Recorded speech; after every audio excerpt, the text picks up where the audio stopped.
Chapter 1. Mr. J.L.B. Mataconi's House. Mr. J.L.B. Mataconi was the owner of Tlokwen Road Speedy Motors, a garage in Gaborone, the capital of Botswana. He had asked Precious Ramotswe, the only lady private detective in Gaborone, to marry him, and, to his great surprise, she had agreed. It was the second time Mr. J.L.B. Mataconi had asked her. Ma Ramotswe had refused the first time. Probably she would never marry again, he had thought. Her first marriage, to a musician named Noti Makoti, had been a disaster. She was an independent woman now, with her own business, the #1 ladies' detective agency. She lived in a comfortable house in Zebra Drive. Men could be difficult to manage, Mr. J.L.B. Mataconi thought. So why would she want to marry? But one evening, after he had fixed her little white van, Ma Ramotswe had said yes. She had given her answer in such a simple, kind way that Mr. J.L.B. Mataconi was sure she was one of the very best women in Botswana. He returned home that evening and thought, I am over 40 years old. Until now, I have not been able to find a wife. I am so fortunate that I must be dreaming. But it was true. The next morning, he knew that it had really happened. Unless she had changed her mind during the night, he was engaged to be married. He looked at his watch. It was 6 o'clock, and the first light of the day was on the tree outside his bedroom window. It would be best to wait an hour or more before he telephoned Ma Ramotswe. It would give her time to get up and make her morning cup of tea. He telephoned shortly before 7. Ma Ramotswe asked politely whether he had slept well. I slept very well, said Mr. J.L.B. Mataconi. I dreamed all night about a clever and beautiful woman who has agreed to marry me. He paused. If she had changed her mind, then this was the time that she might tell him. Ma Ramotswe laughed.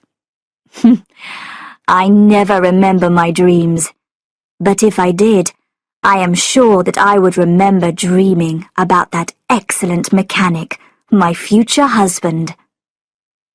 Mr. J.L.B. Mataconi smiled. She had not changed her mind. Today, we must go to the President Hotel for lunch, he said. We shall celebrate this important matter. Ma Ramotswe agreed.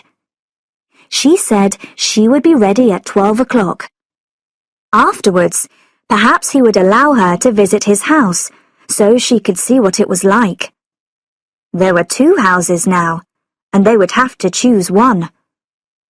Her house on Zebra Drive had many good qualities, but it was rather close to the centre of town. His house was near the old airport. It had a large garden and was quiet, but it was not far from the prison. After their celebration lunch in the President Hotel, they drove off in Mr. J.L.B. Mataconi's pickup truck to see his house. It is not a very tidy house, said Mr. J.L.B. Mataconi. I have a maid, but she makes it worse, I think. And some rooms in this house have engine parts in them. Ma Ramotswe said nothing. Now she knew why Mr. J.L.B. Mataconi had never invited her to the house before. They arrived, and Ma Ramotswe sat in the pickup while Mr. J.L.B. Mataconi opened the gate. She noted pieces of paper and other rubbish in the garden. If she moved here, that would soon change. She would not want people to think that she allowed her garden to look like that. They entered the house and Ma Ramotswe looked around her. They were in the living room. The furniture was old, but good, and on the wall there was a painting of a mountain and a small picture of Nelson Mandela. "This is a very fine room," said Ma Ramotswe. Mr. J.L.B. Matakoni looked pleased. "I try to keep this room tidy," he said. "It is a special room for important visitors." "Do you have many important visitors?" asked Ma Ramotswe.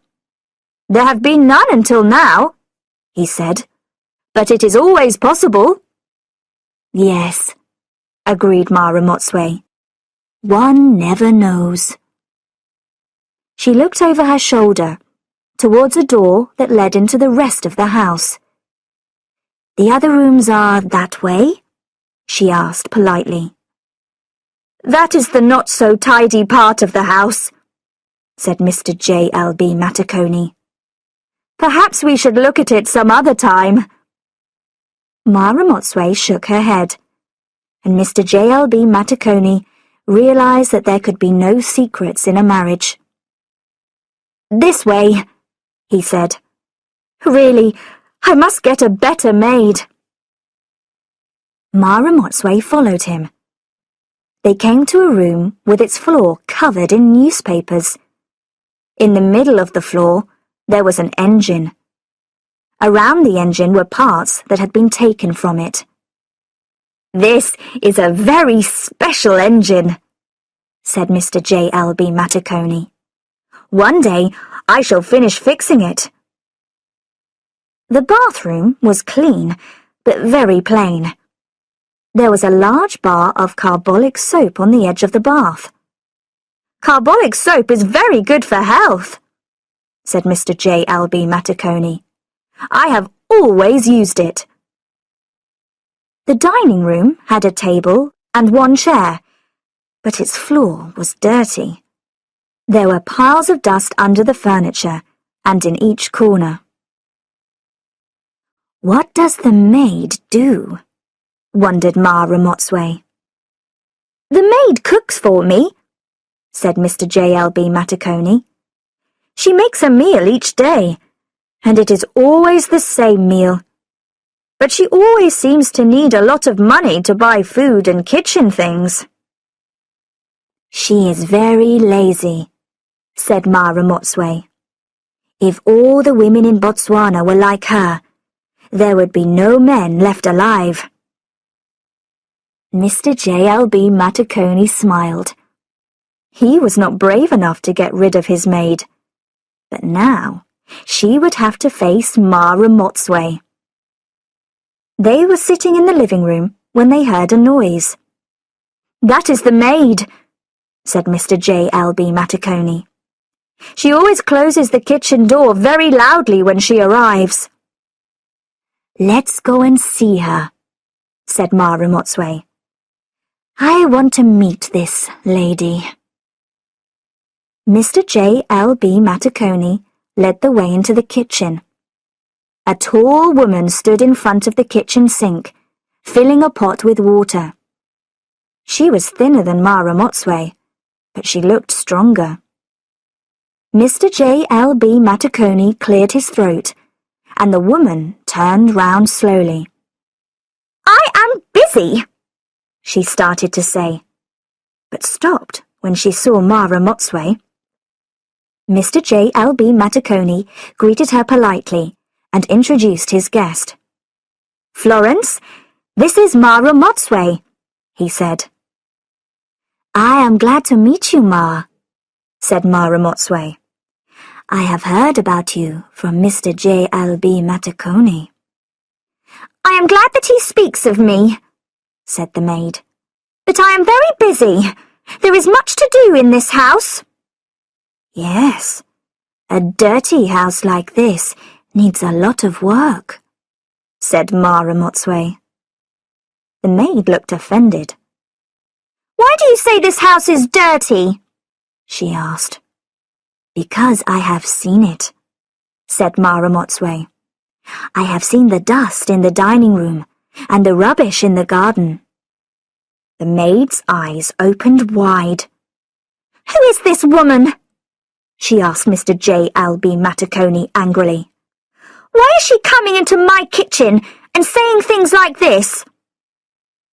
Mr. J.L.B. Matacone looked nervous. "I have asked her to marry me," he said. "Aye!" cried the maid. "You cannot marry her! She will kill you!" Mr. J.L.B. Matacone put his hand on the maid's shoulder. "Do not worry, Florence. Mara Motsway is a good woman, and I will help you get another job. My cousin has a hotel near the bus station. He needs maids, and he can give you a job." "I do not want to work in a hotel," said the maid. "I am a high-class maid who works in private houses. Oh, I am finished now. If you marry this fat woman, you are finished too. She will break your bed, and you will die very quickly." Mr. J.L.B. Matacone was embarrassed by the maid's words. He would speak to his cousin as soon as possible, he thought. He and Mara Motsway went back to the living room and closed the door behind them. "Your maid is a difficult woman," said Mara Motsway. "She is not easy," said Mr. J.L.B. Matacone. "But I think we have no choice. She must go to that other job." Mara Motsway agreed. The maid must go. But she knew that they could not live in this house either. They would rent it to someone and live in her house in Zebra Drive. Her maid was much better than his, and she would take good care of Mr. J.L.B. Matacone. But she had to be careful not to offend him. She would explain that her house was very convenient for the centre of town. That is what she would say. She looked round the room. Was there anything they needed to move from this house to hers? The answer, she thought, was probably no. Mr. J.L.B. Matacone needed only his clothes and his carbolic soap. That was all. Chapter 2. The Boy with an African Heart. On Monday morning, Mara Motsway opened the No. 1 Ladies' Detective Agency. The sign outside the agency said that the opening hours were 9 to 5, and Mara Motsway felt that it was important to keep promises. Actually, clients came only in the late morning or afternoon. Mara Motsway was not sure why. Perhaps it took time for people to become brave enough to enter her door and tell her their problems. So, Mara Motsway sat with her secretary, Mama Kutsi, and drank the large cup of bush tea that Mama Kutsi made every morning. She did not really need a secretary. But Mama Kutsi, who had received top marks in her secretarial examinations, was friendly and loyal. Most important of all, she could keep a secret. Mara Motsway had found this pleasantly surprising, since most people in Botswana like to talk. They were not busy that morning. Mama Kutsi cleaned her typewriter, and Mara Motsway wrote a letter to her cousin in Labatsi. By 12 o'clock, she was ready to close the agency for lunch, when her secretary suddenly put a piece of paper into her typewriter and began typing quickly. This meant that a client had arrived. A thin white woman stepped out of a large car in front of the agency.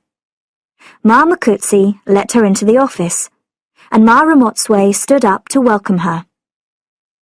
"I'm sorry, I haven't got an appointment," said the woman.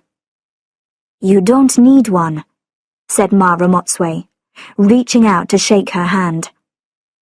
The woman took her hand in the correct Botswana way, Mara Motsway noted.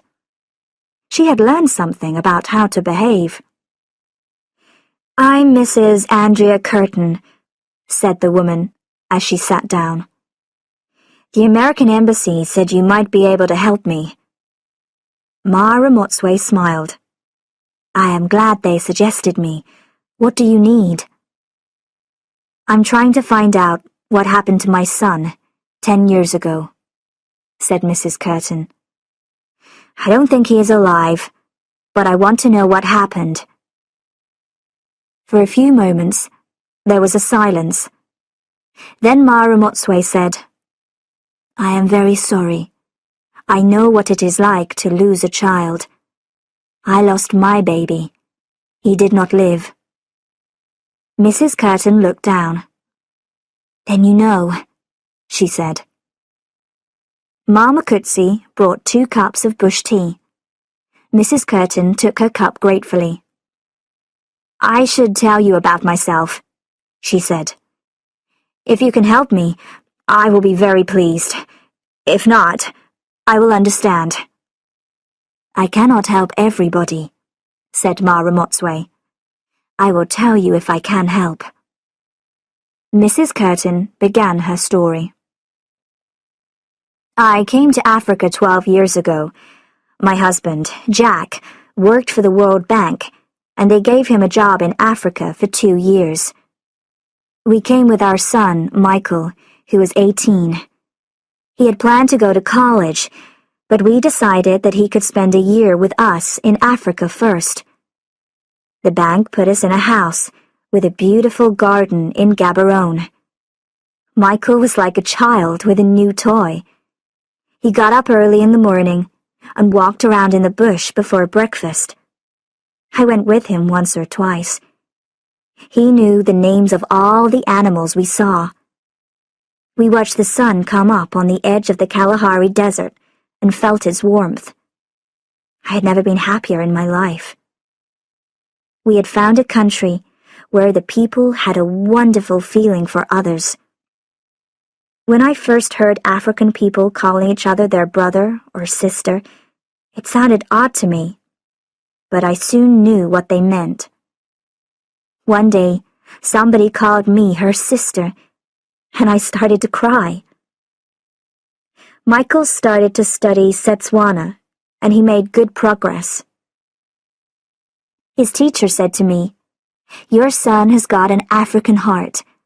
I am only teaching that heart to speak." After a few months, Michael began to spend time with a group of people who lived on an old farm outside Molopolole. I suppose you could call it a commune. There was a girl from South Africa, a German man named Burkhart, and some local people. They were all very serious about growing vegetables in dry ground. They sold their vegetables to hotels and hospitals in Gaborone. One day, Michael told me he wanted to live with them. At first I was worried, but I knew it was important for Michael. So I drove him to the farm one Sunday afternoon and left him there. The farm was only an hour away, and they came to Gaborone every day to sell or buy things, so we saw Michael often. He seemed so happy. When it was time for Michael to return to America for college, he said he did not want to go. He wanted to stay in Botswana for another year. I was upset at first, but Jack and I talked about it and decided to accept what Michael wanted. "He's doing good work," Jack said. "Most young people are completely selfish, but Michael isn't." I had to agree. So Michael stayed where he was, and when it was time for us to leave Botswana, he refused to go with us. I was not surprised. The farm was growing. It gave work to 20 families. And Michael was now in love with a South African woman. Michael wrote to us every week. Then one week, the letter did not arrive, and a day or two later there was a call from the American Embassy in Botswana. My son was missing. I came back to Botswana immediately, and a man from the embassy met me at the airport. He said that Burkhart had told the police that Michael had disappeared one evening after supper. I went to the farm on the day I arrived. Burkhart said he was sure Michael would appear soon. The South African woman had no idea where Michael was. She did not seem to like me. Neither of them could imagine why Michael would disappear. I stayed for 4 weeks. We put a notice in the newspapers and offered a reward for information about my son. A game tracker searched for him for 2 weeks. We found nothing. Most people decided that Michael had either been killed by robbers or taken by wild animals. 6 months ago, Jack died, and I decided to try one more time. I know it was 10 years ago. I do not think I will find Michael, but I want to know what happened. I would like to be able to say goodbye. Will you help me, Mara Motswe? You say that you lost your child.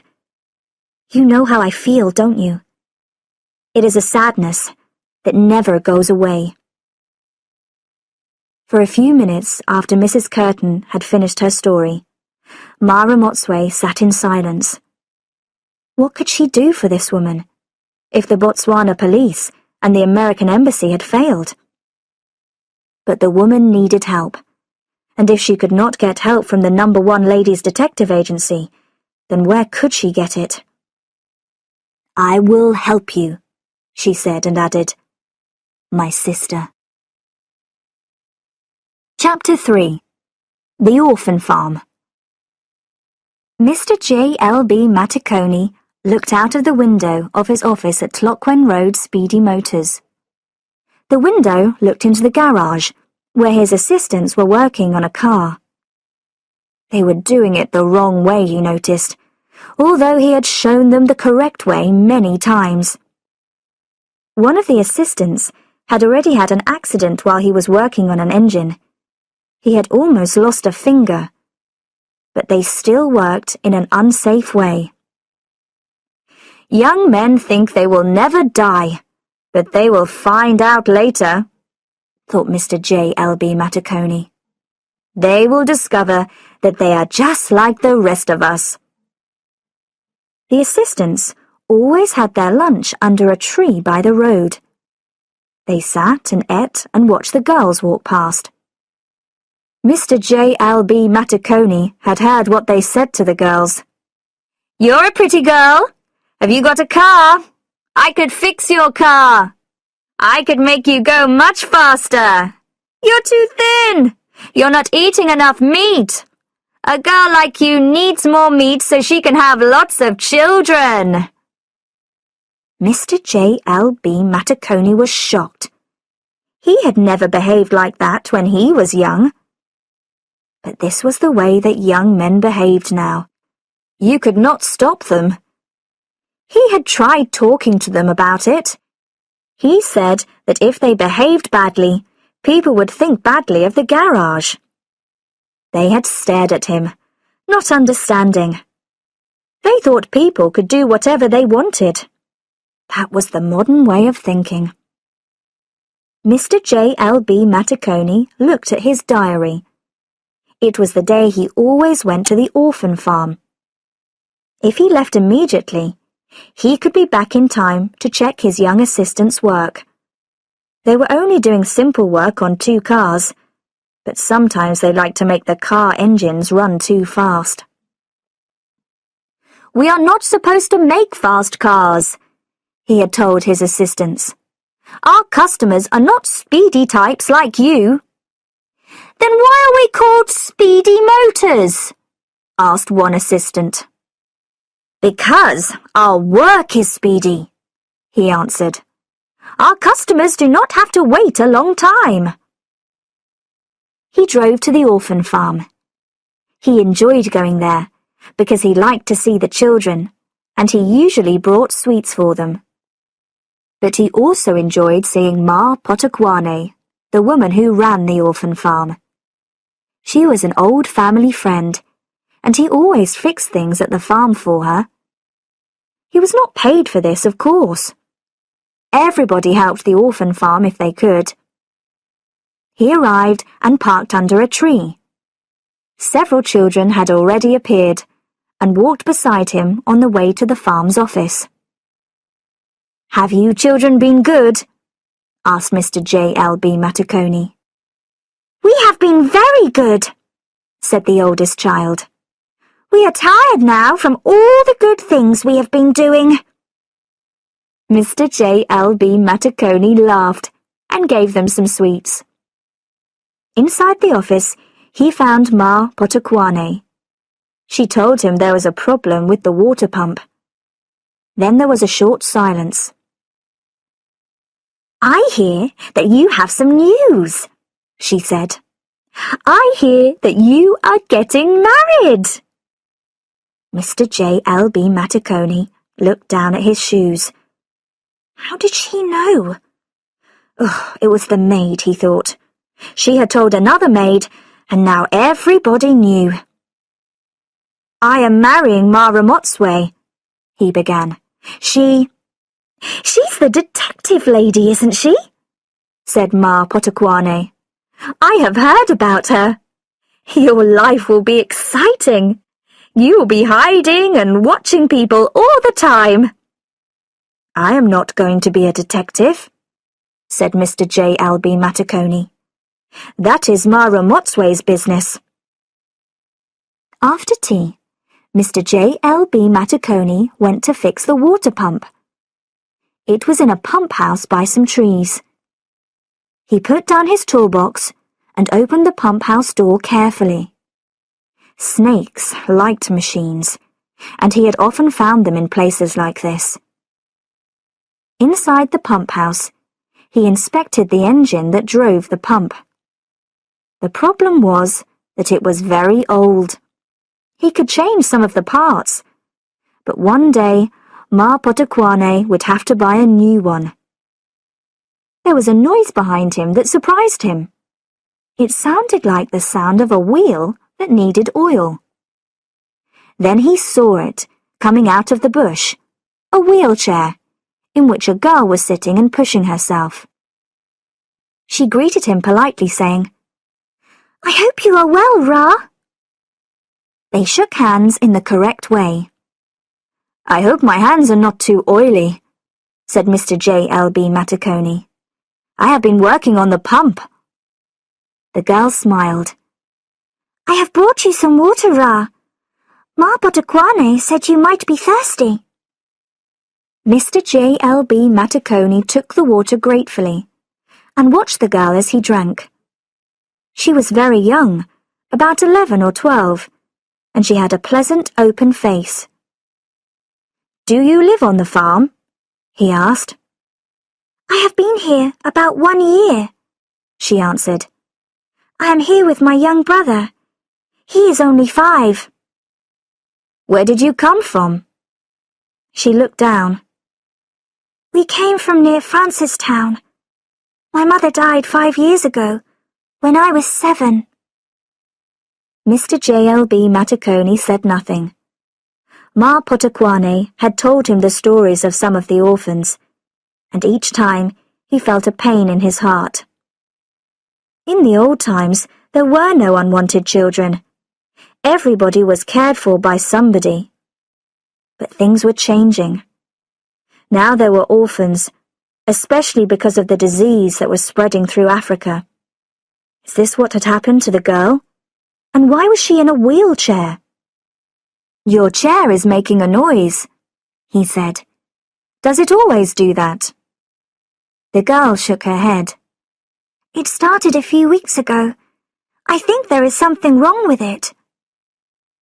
Mr. J.L.B. Matacone looked carefully at the wheels. It was clear that they needed oil. "I will lift you out," he said. "You can sit under the tree while I fix your chair." He put the girl gently on the ground. Then he turned the chair upside down and put oil on the wheels. He turned the chair over and pushed it to where the girl was sitting. "You have been very kind, Ra," she said. "I must go back now, or the house mother will be worried." She left, and Mr. J.L.B. Matacone continued his work on the pump. In an hour it was ready, but he knew the repair would not last long. How would the farm get water if the pump stopped working? Chapter 4. The Commune. Ma Ramotswe sat in her office at the No. 1 Ladies' Detective Agency and examined the ring on her left hand. The assistant in Judgment Day Jewelers had wanted Mr. J.L.B. Matacone to spend a lot of pula on an engagement ring with a much bigger diamond. But Ma Ramotswe was not interested in the size of the stone. A tear ran down her face as she thought of the man she would marry. Nobody had ever given her anything like that ring before, she thought. He would be a good husband for her, and she would try to be a good wife for him. She shook her head and turned her thoughts to the day's business, Mrs. Curtin's case. She did not really want to look for the son. Why look for information about the past if it would only bring unhappiness? But since she had agreed to help, she should start at the beginning. This was the commune where Burkhart and his friends had started their farm. She probably would not discover anything, but she might get a feeling for what had happened. At least she knew where to find the commune.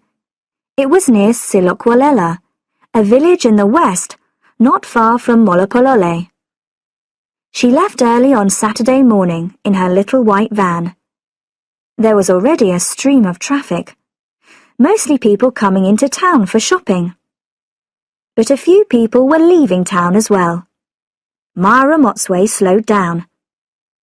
There was a woman at the side of the road waving her hand for a ride. Ma Ramotswe stopped her van and called out, "Where are you going, Ma?" "To Silokwalella," said the woman, pointing down the road.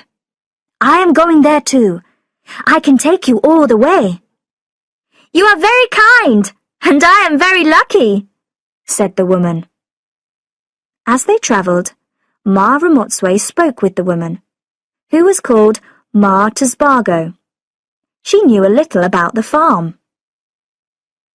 People had thought it would be a success, but it had failed.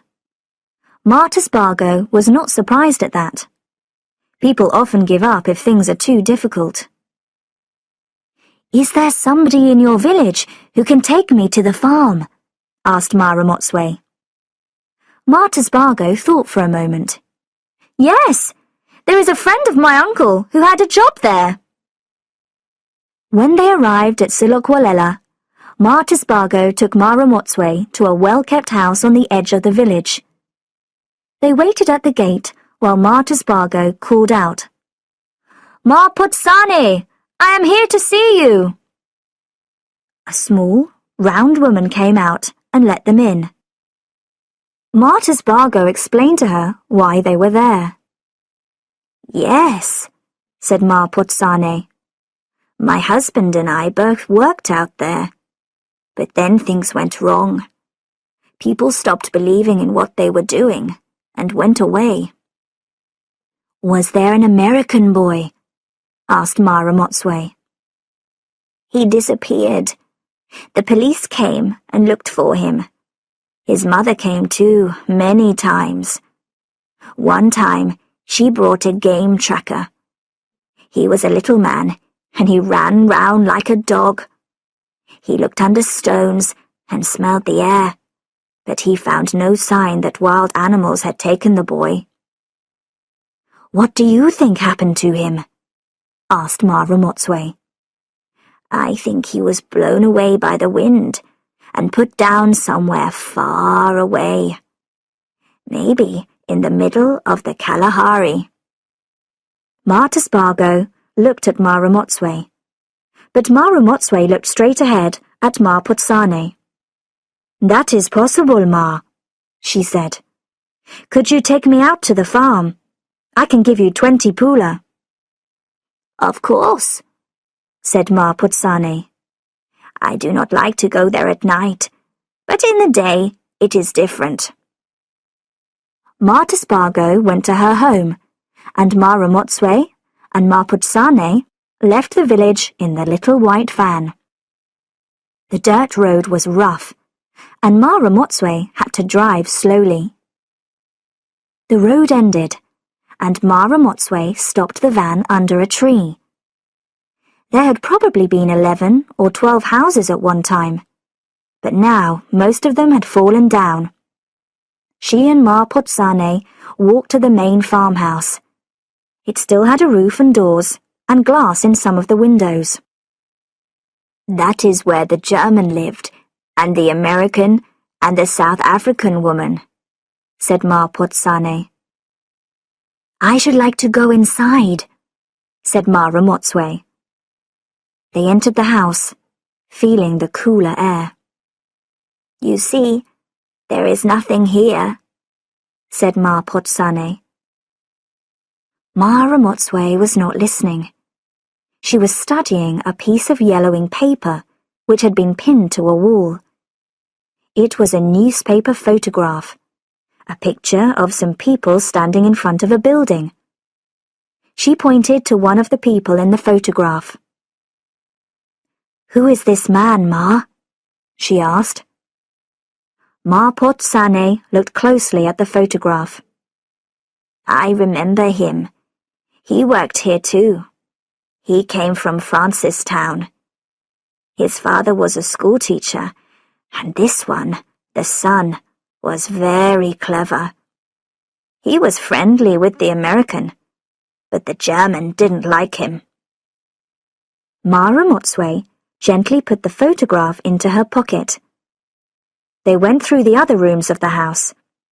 Some of them had no roofs, and the floors were covered with leaves. It was an empty house, except for the photograph. Ma Putsane was pleased to leave the house, and showed Ma Ramotswe the place where they had grown vegetables. The land had become wild again. All the wooden fences had been eaten by the ants. Only the ditches were left, old and unused. "All that work," said Ma Ramotswe. "And now this." "But this always happens," said Ma Putsane. "Even in Gaborone. How do we know that Gaborone will still be here 50 years from now? Perhaps the ants have plans for Gaborone as well." Ma Ramotswe smiled.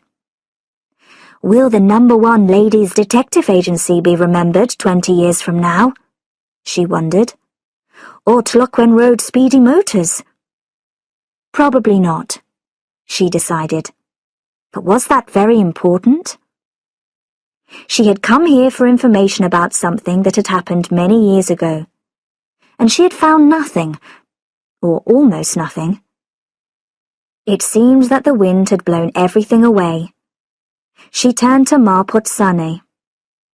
"Where does the wind come from, Ma?" she asked. "Over there," Ma Putsane said, pointing to the trees and the empty sky to the Kalahari.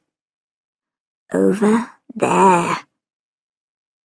Ma Ramotswe said nothing. She felt that she was very close to understanding what had happened, but she did not know why. Chapter 5. The Children's Story. On the day that Ma Ramotswe travelled to Silakwalele, Mr. J.L.B. Matakoni felt uncomfortable. He usually met Ma Ramotswe on Saturday mornings to help her with shopping or work around her house. Without her, Gaborone seemed empty. He decided he would visit Ma Putukwane at the orphan farm again. She was always happy to sit down and talk about things over a cup of tea. Ma Putukwane greeted him as he parked his car. "I am very glad that you came today," said Ma Putukwane. "I was going to phone you." "Is it your car, or the water pump?" asked Mr. J.L.B. Matakoni. "The pump.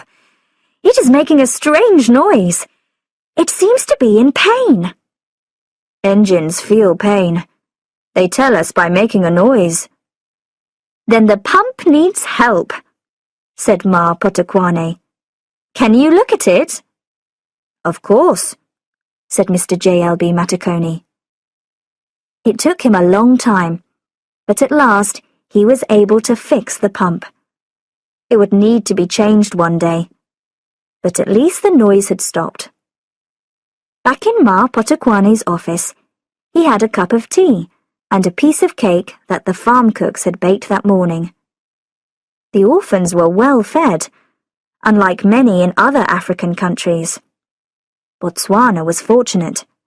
Everyone had enough to eat. So, you will be married soon, said Ma Potokwane. You will have to behave yourself, Mr. JLB Matakoni. He laughed, eating the last piece of his cake. Ma Ramotswe will watch me. She will make sure that I behave well. Will you live in her house or yours? Asked Ma Potokwane. I think we will live in her house, he said. It is a bit nicer than mine. It is in Zebra Drive, you know. Yes, I have seen it, said Ma Potokwane. It's quite big, isn't it? There will be room for children. We have not been thinking of that, said Mr. JLB Matakoni. We are probably too old for children. Mr. JLB Matakoni wondered if he would have the energy to take care of children. He wanted to fix engines during the day and spent his evenings with Ma Ramotswe. Children needed to be taken to school and put in the bath and taken to the hospital. Would he and Ma Ramotswe really want that? Of course, said Ma Potokwane, watching him as she spoke. You could take an orphan as a foster child. You could give the children to Ma Ramotswe as a wedding gift. Women love children. But Ma Potokwane interrupted. There are 2 children who would be happy to live with you. 2 children. 2? A brother and a sister. We do not want to separate them. The girl is 12 and the boy is 5.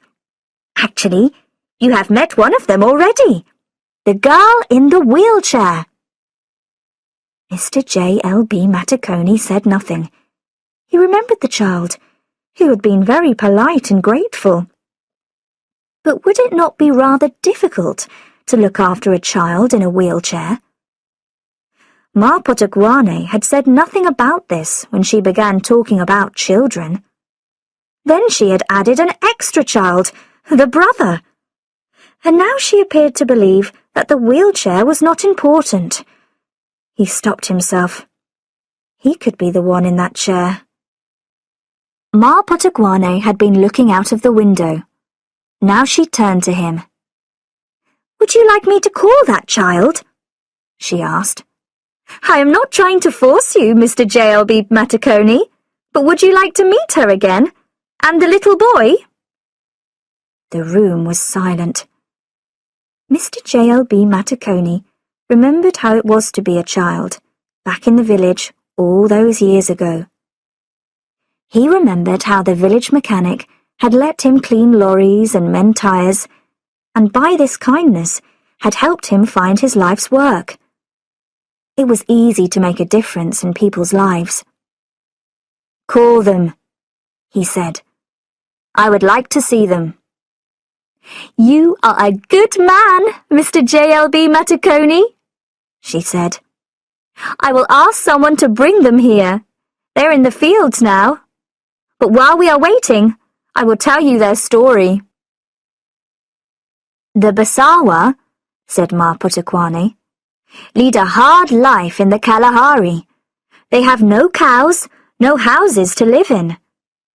When you wonder how you and I could live like that, you will know that these Bushmen are special people.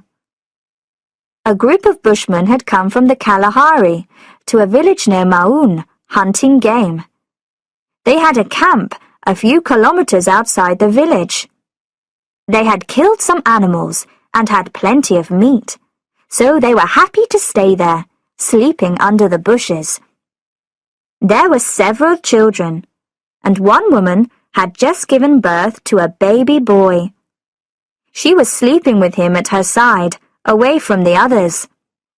She had a daughter too, who was sleeping on the other side of her mother. While the mother was sleeping, a snake bit her. She died before the baby woke up. The bushman prepared to bury the mother that morning. But when a bushman woman dies and she is still feeding a baby, they bury the baby too. There just isn't enough food for a baby without a mother. The girl hid in the bush and watched them take her mother and her baby brother.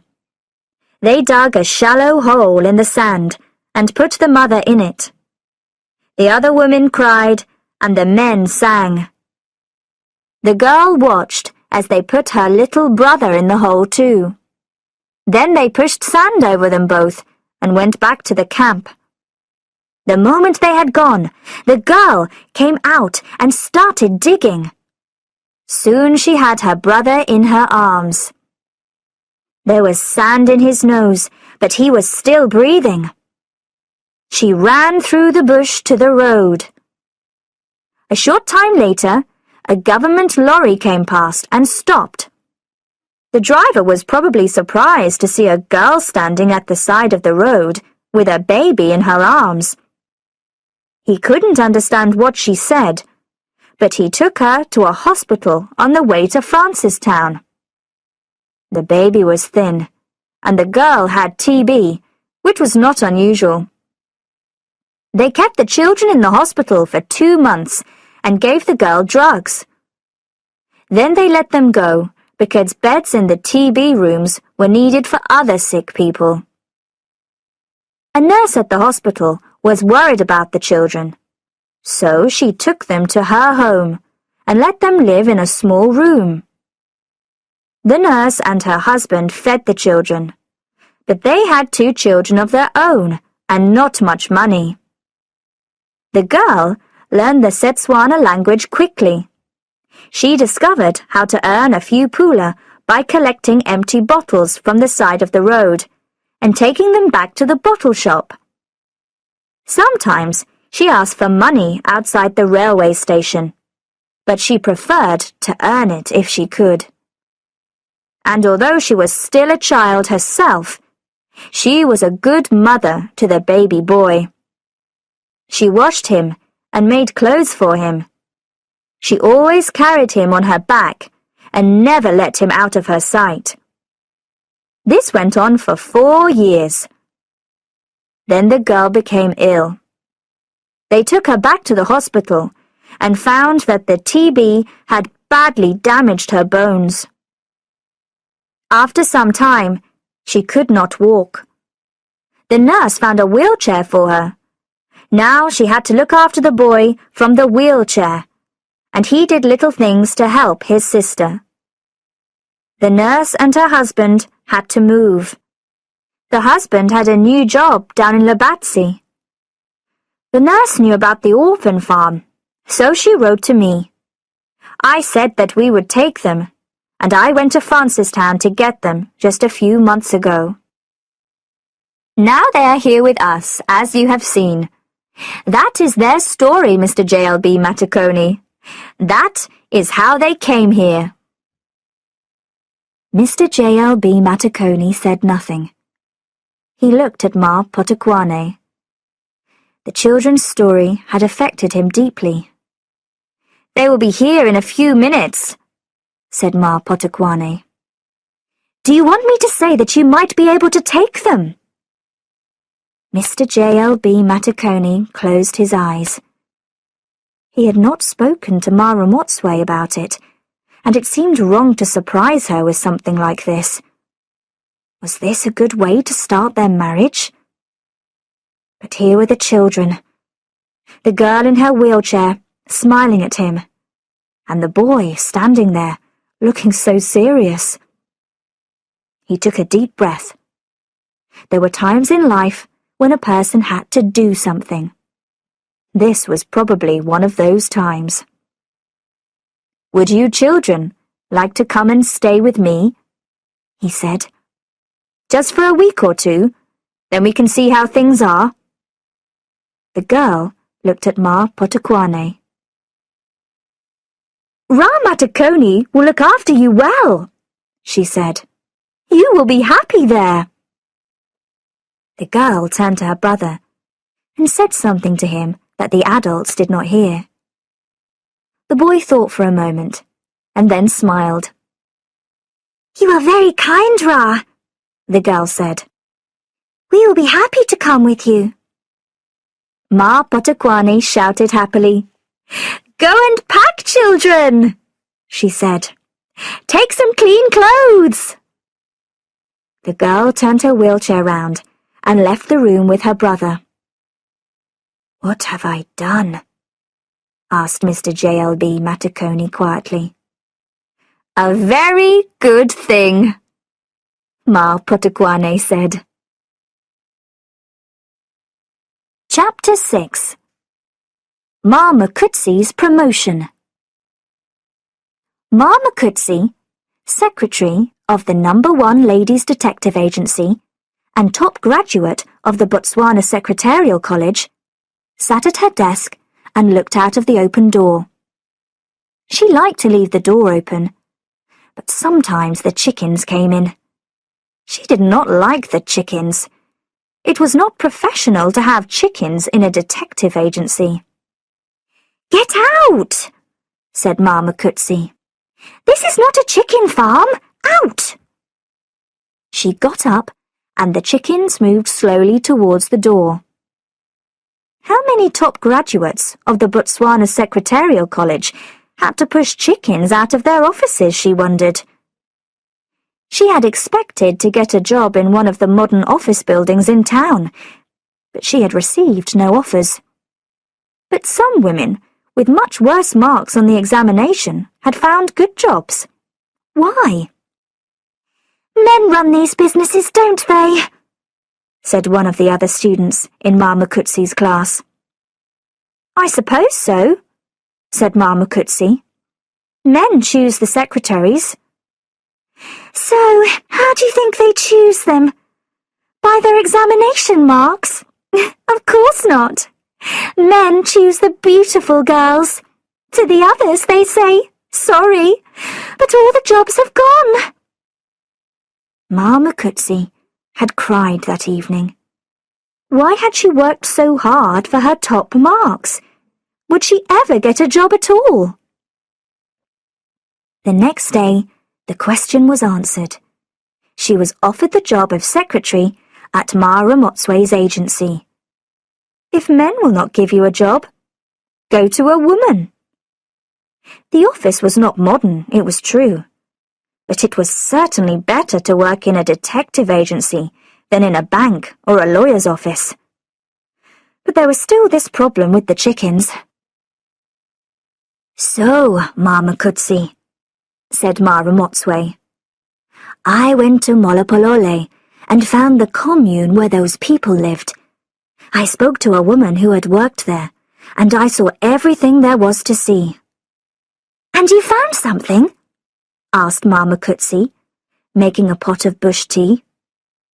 "I found a feeling," said Ma Ramotswe. "I felt that the young American was there." "He is still living there?" "No, he is dead, but he is there." Ma Makutsi understood. When we die, we do not leave the place where we were living. A part of us never goes away. She poured the tea and gave a cup to Ma Ramotswe. "Are you going to tell the American woman this?" she asked. "She will ask, 'Where is the body?' She won't understand." Ma Ramotswe looked at her secretary. This is an intelligent person, she thought. She knows how the American woman would think. "I also found this," said Ma Ramotswe. She took the newspaper photograph out of her pocket and gave it to Ma Makutsi. It was on the wall. Those people lived there at the time. There are names below the photograph, said Mama Kutsi.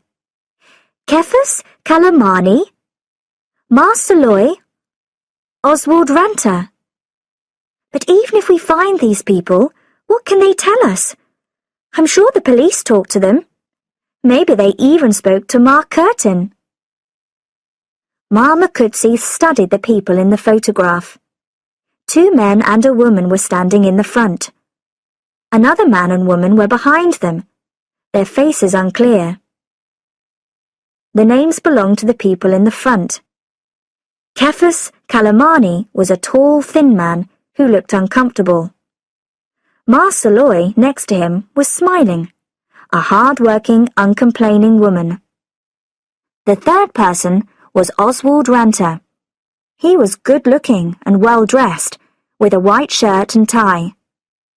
Like Marceloy, he was smiling, but his smile was very different. I do not like Ranter, said Mama Kutsi. I do not like the way he looks. I know, said Mara Motswe. That is a bad man. Are you going to find him? That is the next thing I shall do. But first, you can help me with some letters. While Mama Kutsi typed the letters, she thought about Oswald Ranter. His name was slightly unusual.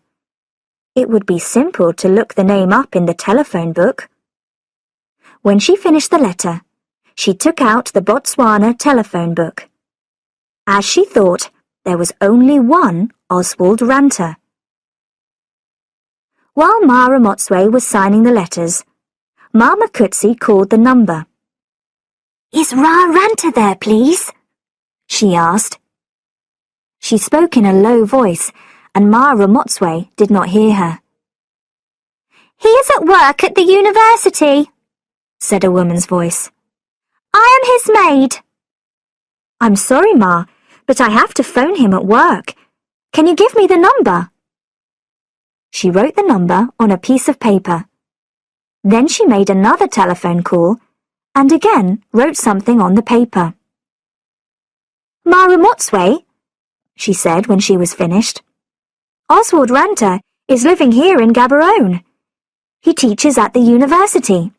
His secretary says he comes in at 8 o'clock every morning. Mara Motswe smiled. You are very clever. How did you find all this out? I looked in the telephone book. Then I called to find out the rest. That was very good detective work. I am happy that you think so. I want to be a detective. Mara Motswe thought about her secretary. She was intelligent and a good worker. Why not give her a promotion and make her happy? They could buy an answering machine to answer the telephone. I will give you a promotion, said Mara Motswe. You will be an assistant detective, starting tomorrow. Mama Kutsi stood up. She opened her mouth to speak, but no words came out. The emotion was too great. Chapter 7. Mr. Badule's Wife. It was the first day of Mama Kutsi's promotion to assistant detective. You are an assistant detective, Mara Motswe had said. But you will still need to type and do other things. That is all right, said Mama Kutsi. I can do all those things, but I will do more as well. I shall have clients. Mara Motswe was surprised. She had not planned on letting Mama Kutsi have her own clients. But maybe it was selfish to keep all the clients for herself. Yes, she said. You can have clients, but not the big clients at first. You can start with small matters. That is quite fair, said Mama Kutsi. I do not want to run before I can walk. Thank you, Ma. Mara Motswe thought she should give Mama Kutsi a client as soon as possible. When later that morning, Mr. Letsenyane Badule arrived, she decided that this would be her assistant's first case. Mr. Badule was nervous as he sat in the client's chair. "You need not feel embarrassed," said Mara Motswe.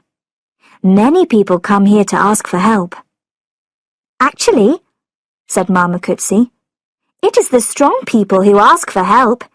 The weak ones are too ashamed to ask." Mr. Badule seemed to relax after Mama Kutsi said this. That was good, thought Mara Motswe. She knows how to speak to a client. "I have been very worried," said Mr. Badule. "I have not been able to sleep. I have a question that keeps me awake." "Why don't you tell us about yourself, Ra?" said Mara Motswe. Mr. Badule told his story over a cup of tea. "I am not an important man," he began. "I come from Lobatsi, and my father worked at the High Court as a cleaner. He was a hard worker, and the judge was kind to him. He was kind to me, too. He helped me get a place in a good school. When I passed my examinations, I got a job with the government meat agency. I worked hard. When I saw other workers steal meat, I reported it. My boss was pleased with me and gave me a promotion. After some time, I saved enough money to buy my own shop. Perhaps you have seen it on the road to Lobatsi. It is called the Honest Meat Shop. The shop does quite well, but I have not got a lot of extra money. My wife does not work, and she likes expensive clothes.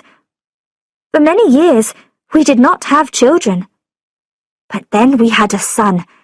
I was proud of him. My son did not do well in school. His teacher said his writing was untidy and full of mistakes. My wife said that we should send him to a private school, but I was worried that it would be too expensive. When I said that, she became very cross. "If you cannot pay for a private school," she said, "I will go to a charity and ask them to pay." "There are no charities that will pay for private schools," I said. "I know one that will, and I will speak to them tomorrow." She went to town the next day. When she came back, she said it had all been arranged. "The charity will pay for him to go to Thornhill," she said. "He can start next term." I was surprised. Thornhill is a very good school, you know. I asked my wife to tell me the name of the charity so I could thank them, but she said that it was a secret. My son liked Thornhill, and soon he was getting good marks in mathematics and writing. I think if he continues to do well, he will get an important job in the government one day. And he is the grandson of a cleaner. I'm sure you are thinking, why should this man complain? He has a well-dressed wife and a clever son. But when I come home from work, and my wife is not yet home, and I wait until 10 or 11 o'clock before she returns, I worry. Because, you see, I think my wife is seeing another man. I know many husbands say that, and they are wrong. I hope I am wrong, but I cannot have any peace until I know if it is true or not. When Mr. Letsenyane Badule left the office, Mara Motswe looked at Mama Kutsi and smiled. "This is a very simple case, Mama Kutsi," she said. "I think you should be able to handle it alone." "Thank you, Mara Motswe," said Mama Kutsi. "I shall do my best." "So, what do you think?" "I think Ma Badule is getting money from somewhere. That means she is getting it from a man. She is paying for the school with the money." Mara Motswe agreed. "So, now you should follow her one day and see where she goes. She should lead you straight to the house of this other man. Find the maid and give her 100 pula. She will tell you everything. Maids like to talk about what happens in their boss's house. Then you tell Mr. Badule. That is the part I will not like, said Mama Kutsi. Mama Kutsi felt wonderful. It was her first case as an assistant detective. She could not drive, so she asked her uncle to drive her. He was excited about doing detective work and put on a pair of dark glasses. Early the next morning, they drove to the house next to Mr. Badule's shop. They found a place to park across the road and waited in the car. I have seen many films like this, said the uncle. The detectives sit in their car and wait patiently. Then somebody starts shooting. Nobody will shoot, said Mama Kutsi. There is no shooting in Botswana. At 7 o'clock, a boy came out of the house, dressed in the uniform of the Thornhill School. Should I make a note of this? Asked the uncle. At first, Mama Kutsi wanted to say that it would not be necessary, but she changed her mind. It would give her uncle something to do. So the uncle wrote on a piece of paper, Badule boy leaves house at 7 a.m. and goes to school on foot. 20 minutes later, Mr. Badule came out of the house and walked over to his shop. The uncle made a note of this too. They waited for 4 hours. The car was becoming hot, and Mama Kutsi was becoming annoyed by all the notes her uncle was taking. Then they saw Ma Badule leave the house. She got into a car and began to drive into town. Mama Kutsi and her uncle followed her to a large house on Niera Drive. Ma Badule got out of the car and went inside. Mama Kutsi remembered Mara Motswe's advice. The best thing to do would be to talk to the maids and offer them the new 50 pula notes that Mara Motswe had given her. Her uncle wanted to go with her, but Mama Kutsi said it would not be dangerous to talk to a few maids in the middle of the day. He looked nervous as she left the car and went to the maid's entrance. He took out his pencil, looked at his watch, and made a note. Mama Kutsi enters house at 2:10 p.m. There were 2 maids, one of them older than the other. They both stared at Mama Kutsi. I want to talk to you, my sisters, said Mama Kutsi. I want to talk about the woman who has come to visit this house. She is a very well-dressed lady, said the younger maid. She comes and sits and drinks tea. The older maid smiled. But she is also very tired. She often has to lie down to rest in the bedroom. The younger one laughed loudly. Oh yes, there is much resting in that bedroom. Mama Kutsi laughed too. This was going to be easy. Who is the man who lives in this house? She asked. Has he no wife? He has a wife all right, said the older maid. She lives in their village near Mahalepe. He goes there at weekends. This woman here is his town wife. Does the village wife know about the town wife? No, she would not like it. She is a religious woman and very rich. She bought this house for her husband. But she does not like to live in Gaborone, added the younger maid. She prefers her village, so he has to go back every Friday, like a schoolboy going home for the weekend. The man said that if we told his wife, we would lose our jobs, said the older maid. So we keep our mouths shut. Suddenly, both maids looked upset. Aye! Cried the younger one.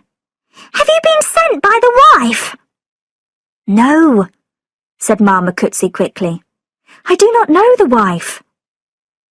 The other woman's husband has asked me to find out what she is doing. But if you tell him what is happening, said the older maid, he might tell the real wife. That way, we lose our jobs too.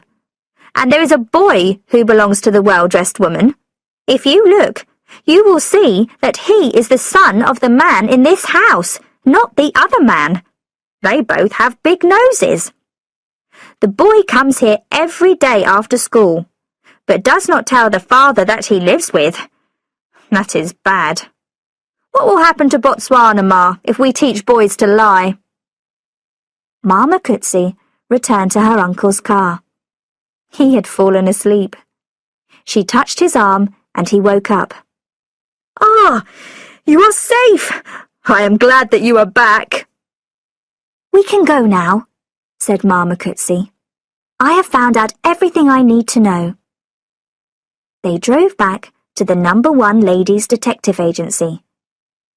Mama Cootsie had not needed to give money to the maids, so she gave 50 pula to her uncle for helping her. Then she sat down to write her report. The client's wife has been seeing a man for many years. He is the husband of a rich woman who does not know about this. The boy is the son of this man, and not the son of the client. I am not sure what to do, but I think we have 2 choices. A. We tell the client everything. This is what he asked us to do. We have promised to tell him about his wife, and we should keep our promises. B. We tell the client that there is another man, but we do not know who he is. I do not like to lie, as I believe in God. But if we tell the client everything, he will be sad. He will find out that his son is not his real son. Would God want him to be unhappy? And what if the rich woman finds out? She may stop giving money to the real father, and he may stop paying for the boy's school. Then the boy would suffer. For these reasons, I do not know what to do. Mama Cootsie signed the report and put it on Ma Ramotswe's desk. Then she looked out of the window at the trees. She had received top marks from the Botswana Secretarial College, but they had not taught her how to answer a question like this one. Chapter 8. A Trip into Town. On the morning that Mama Cootsie followed Mr. Letsenyani Badule's wife to the house of another man, Mr. J.L.B. Matakoni decided to take his new children shopping. The children's arrival at his home had upset him deeply. He had gone out to fix a water pump and had come back with 2 children. Now he had to take care of them until they were adults. Actually, in the case of the girl in the wheelchair, for the rest of her life. How had Ma Potogwani made him do it? But the children had arrived, and now it was too late to change that. As he sat in the office of Tlokwen Road Speedy Motors, he made a decision. He would stop worrying about how the children had arrived, and think only about how to take good care of them. They were fine children, and their lives had suddenly become better. Yesterday, they had been 2 of 150 children at the orphan farm. Today, they were living in a house with their own room, and with a father. He was a father now, who owned his own business. There was enough money, so why not spend some on the children? They could go to a private school and learn everything they needed to get good jobs. Perhaps the boy... No, he could not really hope for this, but it was an attractive thought. Perhaps the boy would be interested in mechanical things and could run Tlokwen Speedy Motors. For a few moments, Mr. J.L.B. Matakoni imagined his son, standing in front of the garage, cleaning his hands on a piece of oily cloth after fixing a complicated engine. And in the background, sitting in the office, he and Mara Motsway, much older now, with grey hair, drinking bush tea. That would be far in the future. There was much to do before that. First, he would take them into town and buy them new clothes. The children had probably never had new clothes before. Then he would take them to the chemist shop. The girl could buy creams and sweet-smelling soap and other things that girls like. There was only carbolic soap at home, and she deserved better than that. Mr. J.L.B. Matacone took the old green pickup truck from the garage. It had plenty of room in the back for the wheelchair. The children were sitting in front of his house.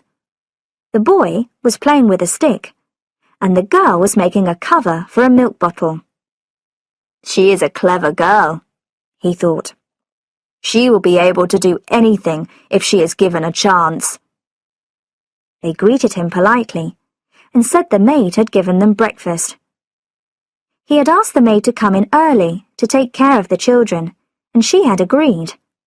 But he heard loud noises from the kitchen, and he knew the maid was in a bad mood. They rode into town. The girl asked questions about the old pickup, which surprised him. "I have heard that old engines need more oil," she said. "Is this true, Ra?" He explained about old engine parts, and she listened carefully. But the boy did not seem interested. When they arrived in town, he parked the pickup next to a big white Range Rover outside the British Embassy. "Do you see that car? That is a very important car," he said.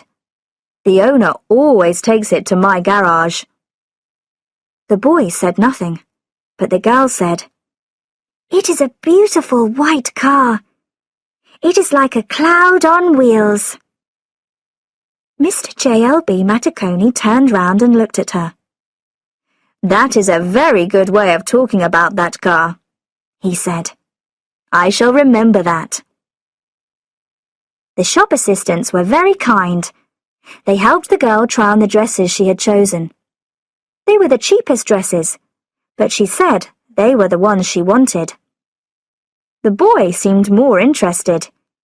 He chose the brightest shirts he could find. He wanted a pair of white shoes, but his sister disagreed.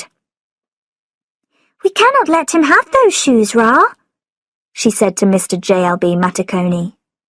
"They will get dirty very quickly, and then he will throw them away." "I see," said Mr. J.L.B. Matacone.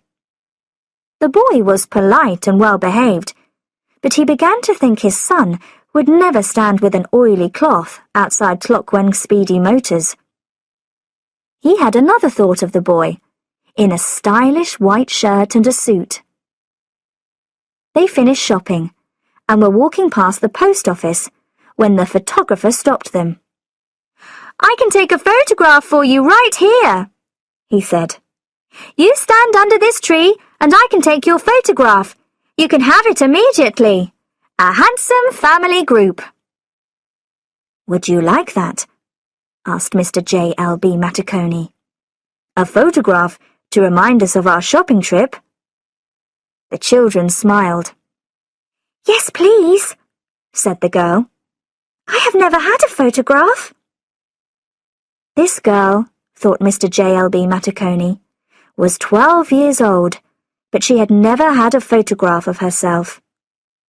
There was no photograph of her childhood. Nobody had ever taken her picture. She had not been special enough. He had a sudden strong feeling of pity for these children, pity mixed with love. He would give them these things. They would have everything that other children had. He pushed the girl's wheelchair in front of the tree. The photographer waved his hand to get her attention. Then he pushed a button on the camera. There was a noise, and then, as if he was performing a magic trick, The photographer pulled out the photograph and gave it to the girl. She took it and smiled. Then the photographer did the same performance with the boy. "Now you can put those photographs in your rooms," said Mr. J.L.B. Matacone, "and one day we will have more photographs." He turned round to push the wheelchair, but he stopped, and his arms fell to his sides, useless. There was Mara Motsway, standing in front of him, carrying a basket of letters. She had been on her way to the post office when she saw him. What was happening? What was Mr. J.L.B. Matacone doing? And who were those children? Chapter 9. The Bad Maid. Florence Pecco, the bad-tempered maid of Mr. J.L.B. Matacone, had a headache. She had had headaches since Mr. J.L.B. Matacone said that he was going to marry Mara Motsway. Whenever something bad happened, Florence had a headache. When her brother was in court, for example, she had had headaches. When she visited him in prison, there was always a headache. Her brother had been arrested for stealing cars. Why did he have to go to prison? There were many other men who were much worse than he was. There was a long list of bad men in Botswana. She knew some of them. And one of them, Mr. Philemon Leanye, might even help her, she thought. She had met him at a restaurant. He was tired of bar girls, he said. He wanted to meet some honest girls who would not take his money. "Someone like you," he had said. He made her feel special, and they began to see each other. He often disappeared for a month or two, but then he returned with a gift for her. A silver clock, a bag, a bottle of wine. He lived with a woman and 3 children. "That woman always shouts at me," he complained. "I give her money every month, but she always wants more. She says the children are hungry. She is never satisfied." "You should leave her and marry me," said Florence. "I would not shout at a man. I would make a good wife for a man like you." She had been serious, but he laughed. "You would be just as bad," he said. "When women marry, they start to complain. Everyone knows this." Then one time, when he was in trouble, the police talked to her. She told them that he was with her when he was not. Now he would have to do something for her. One hot afternoon, they were in Mr. J.L.B. Matacone's bedroom. "Philemon," she said to him, "I want a gun. Can you get one for me?" He laughed. "Who do you want to shoot, Mr. J.L.B. Matacone? Do you want to shoot him the next time he complains about your cooking?" "No, I am not going to shoot anybody. I want to put the gun in someone's house. Then I will tell the police about the gun, and they will come and find it."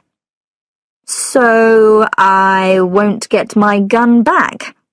"No, the police will take it, but they will also take the person who lives in the house." "What happens if the police find a gun that you are not supposed to have?" Philemon lit a cigarette and blew smoke towards Mr. J.L.B. Matacone's ceiling.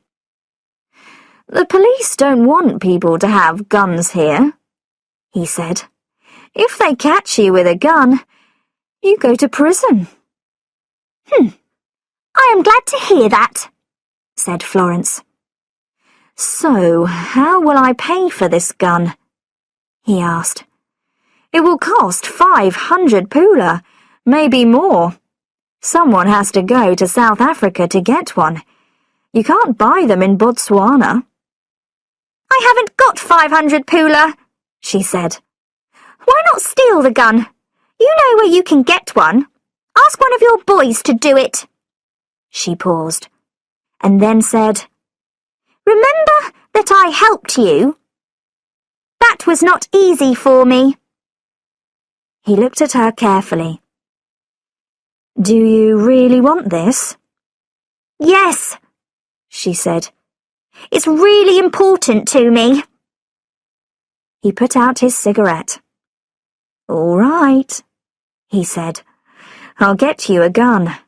But remember, if anything goes wrong, you did not get the gun from me. I shall say I found it, said Florence.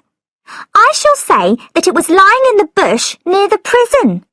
Maybe one of the prisoners left it there. That sounds good, said Philemon. When do you want it? As soon as you can get it, she replied. I can get you one tonight, he said. Actually, I have an extra one. You can have that. She touched him gently. You are a very kind man. You can come and see me any time. I am always happy to see you and make you happy. You are a very fine girl, he said, laughing. Very bad, very clever. He gave her the gun, as he had promised. It was inside a paper package at the bottom of a white shopping bag. She took it out of the package, and he started to explain how to use it. But she interrupted. I'm not interested in that, she said. All I am interested in is this gun, and the bullets. He gave her some bullets. She liked the way they felt. They would make fine jewellery, she thought, if you put them together on a string. Philemon helped her to put the bullets into the gun, and to clean the gun afterwards, so there would be no marks from her fingers. Then he kissed her and left. She missed him as soon as he had gone. If she went to his house and shot his wife, she wondered, would he marry her? But she could never shoot anyone. She was a good person, she thought. She just had bad luck. That's why she had to do things that good people did not do, or said they did not do. Florence knew that everybody did bad things sometimes. And she was only trying to save Mr. J.L.B. Matacone from that fat detective woman, who shouldn't try to take what wasn't hers. A few years in prison would teach that woman a lesson. I have got a gun, thought Florence. Now I need to put the gun into a house in Zebra Drive. She needed someone else to help her. Fortunately, a man called Paul had borrowed money from her 2 years ago. It was not a lot of money, but he had never paid it back. Perhaps he had forgotten about it, but Florence had not forgotten, and now she would remind him. And Paul had a wife who did not know about his secret visits to Mr. J.L.B. Matacone's house. If he refused, she could say she was going to tell the wife. When she reminded him of the money, Paul said he could not pay it back. My wife knows about every pooler I spend, he said. One of our children is always ill. We have to pay the hospital a lot of money, but I will pay you back one day. I can forget the money if you do something for me, she said. Just go to an empty house, break a window in the kitchen, and go inside. I am not a robber, he said. I do not steal. I am not asking you to steal. I want you to put something in the house. It's just a package that I want to keep in a safe place. At last, he agreed. He would do it the next afternoon, when everybody was at work. She knew that the maid would not be there, and there was no dog. She gave him the package. He did not know what it was, but it was heavy, and he began to have doubts. Don't ask, she said. Don't ask, and you won't know. It's a gun, he thought, She wants me to put a gun in the house in Zebra Drive. I don't want to carry this with me, he said. It's very dangerous. I know it's a gun, and I don't want the police to catch me with it. I will fetch it from you at the Matacone house tomorrow. She thought for a moment. She could carry the gun to Mr. J.L.B. Matacone's house in the shopping bag. Paul could take it from her there. The important thing was to put it in the Ramotswe house, and then, 2 days later, to make that telephone call to the police. "All right," she said. "Come at 2:30 tomorrow. He'll be at the garage then." She put the package back in the shopping bag. "You have been a good man. Now I want to make you happy." "No," he said. "I am too nervous to be happy. Maybe some other time." The following afternoon, Paul Monosopati, an employee of the Gaborone Sun Hotel, and a man who was expecting promotion, made a telephone call. "Now, listen to me, Ra," he said to the man at the other end. "I cannot speak for long, but I am against crime." "That's good," said the policeman. "If you go to a house on the way to the old airport, you will find a woman with a gun. She sells them. You will catch her if you go now. The gun does not belong to the man who owns the house. It is the woman's gun. She will have it with her in the kitchen, in a white shopping bag." He gave the address of the house, and then put down the telephone. At the other end of the line, the policeman smiled. This would be an easy arrest, he thought. There should be a reward for good citizens who reported crimes like this, he thought. 500 pula at least. Chapter 10. Family. Mr. J.L.B. Matacone looked up at the empty sky. Then he looked down. Ma Ramotswe was still there, not understanding what she saw. She knew that he worked for the orphan farm. She would think he was taking 2 orphans out for the day. She would not imagine that he had 2 foster children, and that they would soon be her foster children too. "What are you doing?" she said simply. It was a reasonable question. Mr. J.L.B. Matacone looked at the children. The girl had put her photograph into the plastic bag on the side of her wheelchair. The boy was holding his photograph tightly, afraid perhaps that Ma Ramotswe would take it away from him. "These are 2 children from the orphan farm," said Mr. J.L.B. Matacone with a weak voice. The girl smiled and greeted Ma Ramotswe politely.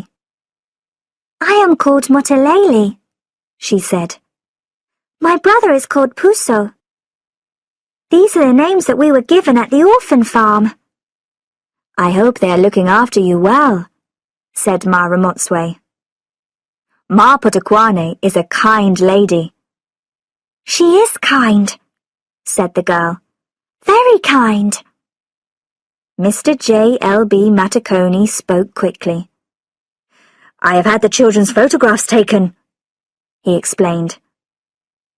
"Show yours to Ma Ramotswe, Motalele." The girl pushed her wheelchair forward and gave her photograph to Ma Ramotswe. "That is a very nice photograph to have," she said. "Is Mr. J.L.B. Matacone taking you back now, or are you going to eat in town?"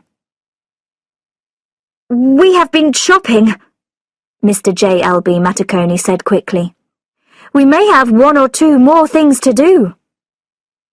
"We will go back to his house soon," the girl said. "We are living with Mr. J.L.B. Matacone now." Mr. J.L.B. Matacone felt his heart jump. "I am going to have a heart attack and die now," he thought. Ma Ramotswe looked at Mr. J.L.B. Matacone. "They are staying at your house?" she said. "This is something new. Have they just come?" "Yesterday," he said slowly. Ma Ramotswe looked down at the children and then at Mr. J.L.B. Matacone. "I think we should have a talk," she said. "You children stay here for a moment. Mr. J.L.B. Matacone and I are going to the post office." He followed her into the post office with his head down, like a schoolboy who had been caught doing something wrong. She would not marry him now. He had lost her because he had been dishonest and stupid, and it was all Ma Potokwane's fault. Ma Ramotswe put down her basket of letters. "Why did you not tell me about these children?" she asked. He could not look at her. "I was going to tell you," he said. "I was at the orphan farm yesterday. The water pump was broken. It's very old, and it will have to be changed soon." "Yes, yes," said Ma Ramotswe. "But what about these children?" "Ma Potokwane is a very strong woman," he said. "She told me I should take some foster children. I did not want to do it before I talked to you, but she did not listen to me. She brought the children to meet me. I had no choice." "So," she said, "you agreed to take these children, and now they think they are going to stay." "Yes, I suppose that is true," he said quietly. "And for how long?" Mr. J.L.B. Matacone took a deep breath. "For as long as they need a home, that is what I offered them." To his surprise, Mr. J.L.B. Matacone began to feel more confident. He had done nothing wrong. He had not stolen anything or killed anyone. He had just offered to change the lives of 2 poor children. If Ma Ramotswe did not like that, there was nothing he could do about it now. Ma Ramotswe suddenly laughed. "Well, Mr. J.L.B. Matacone," she said, "nobody can say you are not a kind man. You are, I think, the kindest man in Botswana. I do not know anybody else who would do that." Mr. J.L.B. Matacone stared at her. "You are not cross?" "I was," she said, "but only for a short time. 1 minute maybe. But then I thought, do I want to marry the kindest man in Botswana? I do. Can I be a mother to these children? I can. That is what I thought, Mr. J.L.B. Matacone." He looked at her, not believing what he had heard. "You are a very kind woman yourself, Ma." "We must not stand here and talk about kindness," she said. "There are 2 children there. Let's take them back to Zebra Drive and show them where they are going to live. Then this afternoon I can collect them from your house and bring them to my home. My home is more—" She stopped herself, but he did not mind. "I know your house is more comfortable than mine," he said, "and it would be better for them if you looked after them." They walked back to the children together. "I'm going to marry this lady," said Mr. J.L.B. Matacone. "She will be your mother soon." The boy looked surprised, but the girl lowered her eyes politely. "Thank you, Ma," she said. "We shall try to be good children." "That is good," said Ma Ramotswe. "We shall be a very happy family. I know it already." Ma Ramotswe and the boy drove off in her little white van. Mr. J.L.B. Matacone took the girl in his pickup. When he got to Zebra Drive, Ma Ramotswe and Puso were waiting for them. The boy was excited and ran to greet his sister. "This is a very good house," he shouted. "Look, there are trees and fruit. I will have a room at the back." Mr. J.L.B. Matacone let Mara Motswe show the children around the house.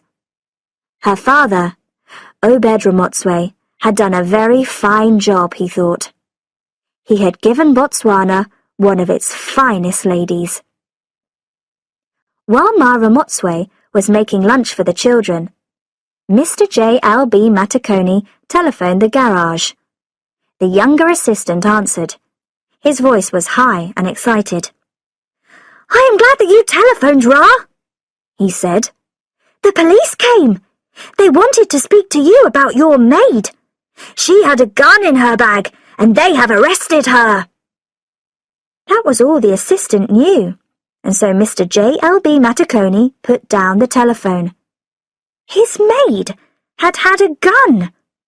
He knew she was lazy and dishonest. But this...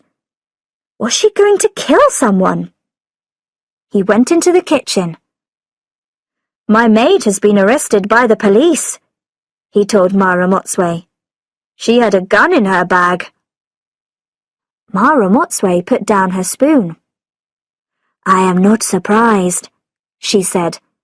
"That woman was very dishonest." Mr. J.L.B. Matacone and Mara Motswe decided to spend the rest of the day with the children. Mr. J.L.B. Matacone telephoned his assistants and told them to close the garage until the next morning. "I told them to use the time to study," he said to Mara Motswe. "But they won't study. They will go and chase girls. There is nothing in those young men's heads." "Many young people are like that," said Mara Motswe. "They think only of dances and clothes and loud music. We were like that too, remember?" Mara Motswe called the No. 1 Ladies Detective Agency. Mama Kutsi answered and said that she had completed her report on the Badule matter. They would have to talk about that, Mara Motswe told her. Lunch was ready, though. It was time to sit down to eat as a family for the first time. "We are grateful for this food," said Mara Motswe. "There are brothers and sisters who do not have good food on their table. We think of them and wish them food in the future. And we thank the Lord who has brought these children into our lives so we can all be happy and the children can have a home with us. And we think of the mother and father of these children who are watching us from above." Mr. J.L.B. Matacone's heart was so full of emotion that he could say nothing. So he was silent. Chapter 11. Oswald Ranter. "I have read your report," said Mara Motswe, when Mama Kutsi arrived for work the next morning. "It is complete and well written." "Thank you, Ma," said Mama Kutsi. "I am happy that my first case was not a difficult one. I mean, it was not difficult to find out what we needed to know. But those questions at the end of my report, they are difficult. I don't know how to solve them." "Yes," said Mara Motswe, looking at the report. "They are difficult for me too. I am older than you, but I do not have the answer to every problem that comes along." "But what can we do?" said Mama Kutsi. "If we tell Mr. Badule about this man, he may make trouble. Then the boy might not get money for school. That would not be good for the boy." "I know," said Mara Motswe. "But we cannot lie to Mr. Badule. A detective must not lie to a client." "Yes, but should we tell him everything? We could say, 'You are right.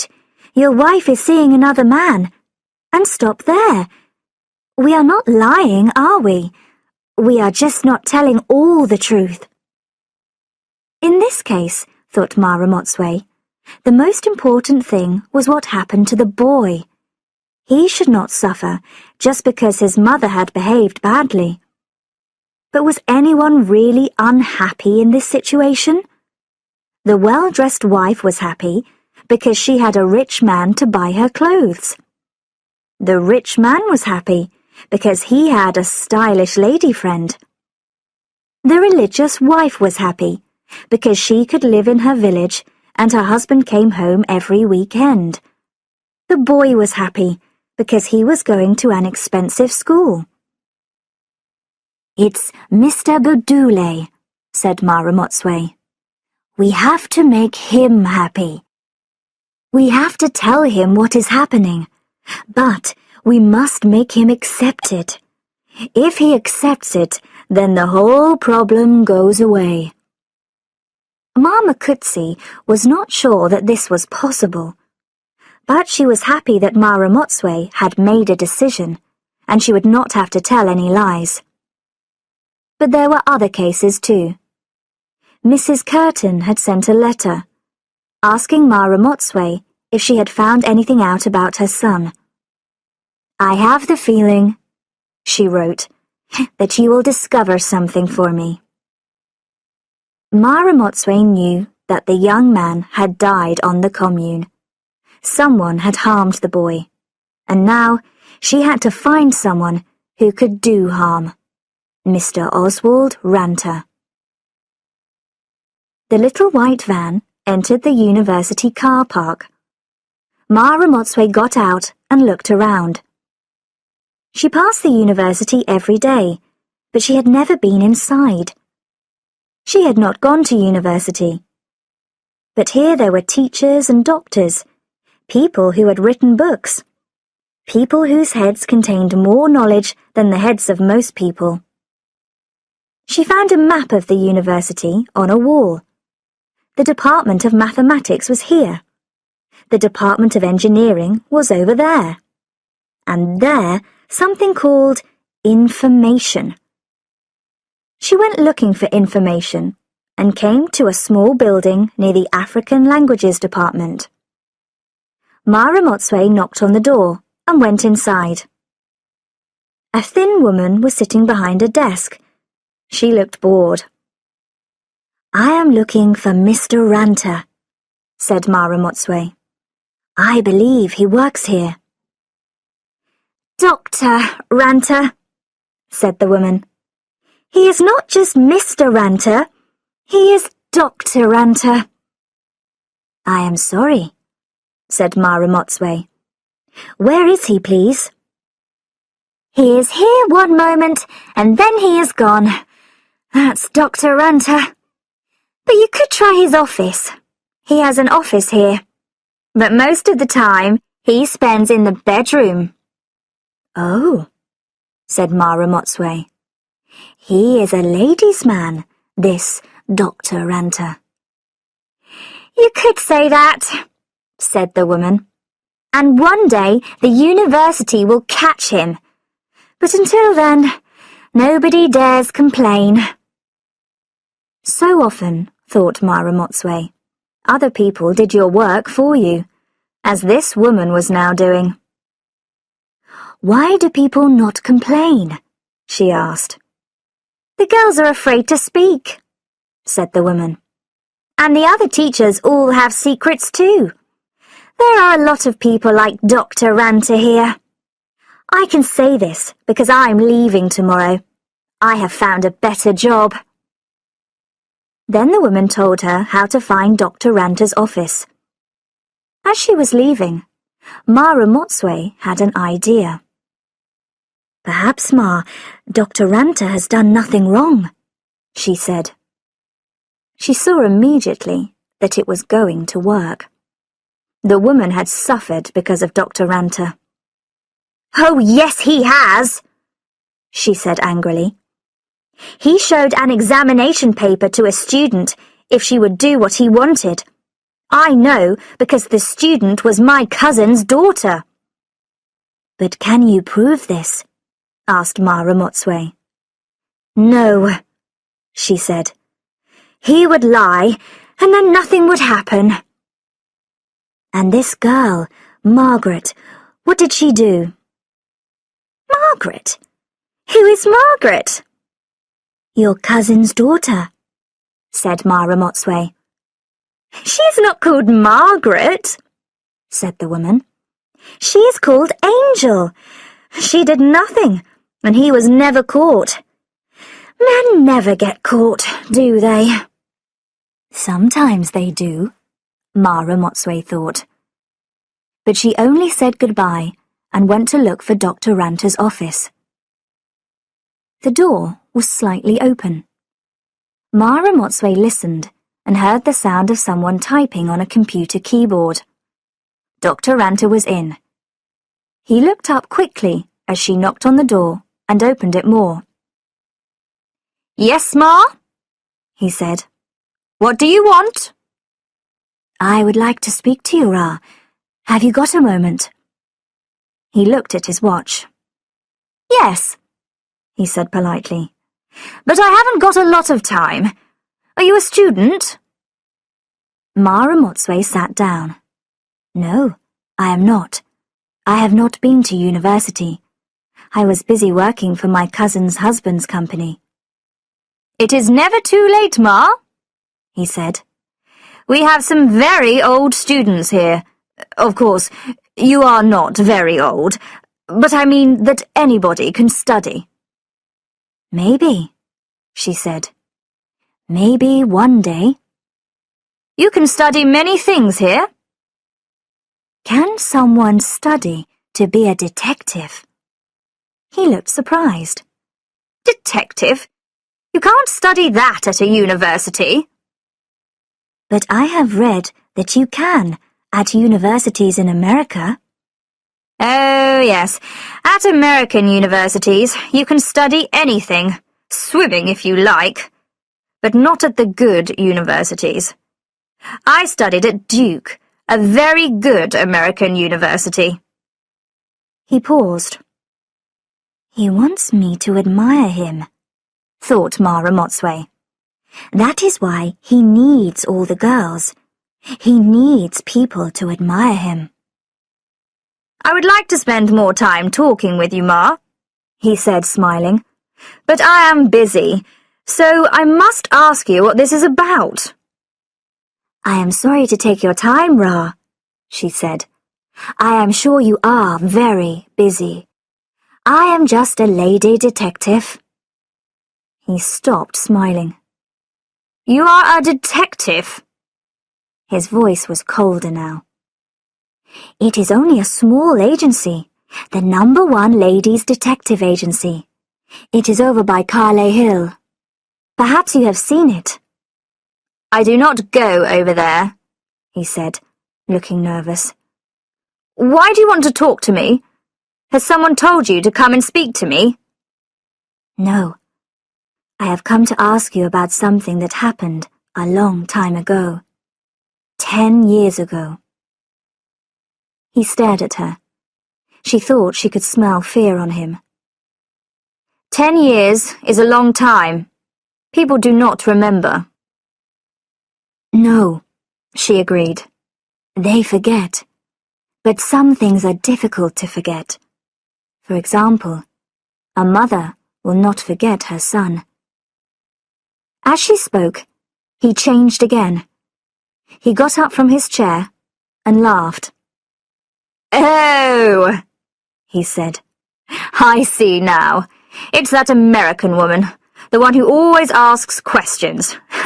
She is paying you to dig up the past again. Will she never stop? Will she never learn?" "Learn what?" asked Ma Ramotswe. He was standing at the window, looking at the students on the path below. "Learn that there is nothing to learn," he said. "That boy is dead. Probably lost in the Kalahari. He went for a walk and never came back. It's easy to get lost in the desert, you know. All the trees look the same, and there are no hills to guide you, so you get lost, especially if you're a white man in a foreign land." "But I don't believe that he got lost and died. said Ma Ramotswe. I believe something else happened to him. He turned to look at her. For example? He said angrily. I am not sure, she said. How could I know? I wasn't there. She paused, and then added quietly, But you were. She could hear his breathing as he returned to his chair. From the window, she could hear the students outside laughing and shouting. You say I was there, he said, staring at her. What do you mean? She stared back. I mean that you were living there. You saw him every day. You saw him on the day that he died. I'm sure you know something. I told the police, and I have told the Americans who came asking questions. I saw him that morning once, and I saw him at lunch. I told them what we had for lunch. I described the clothes he was wearing. I told them everything. He was lying, thought Ma Ramotswe. It was easy to see. How could other people not know he was lying? I do not believe you, Ra, she said. You are lying to me. He opened his mouth slightly, then closed it. Our talk has ended, Ma, he said. I am sorry, I cannot help you. Very well, Ra, said Ma Ramotswe. But you could help that poor American woman. She is a mother. You had a mother. But I know that you do not care. And not just because she is a white woman from America. If she was a woman from your own village, you wouldn't care about her, would you? He smiled at her. We have finished our talk. But people can sometimes be made to care, she said. In a minute, I am going to telephone the university police. I think I will say that you were trying to steal something. They would come quickly. It might be difficult for you, Ma. I wouldn't do that if I were you, Ra, she said. You see, I know all about Angel. Her words had an immediate effect. He sat up straight in his chair, and she could smell the fear again.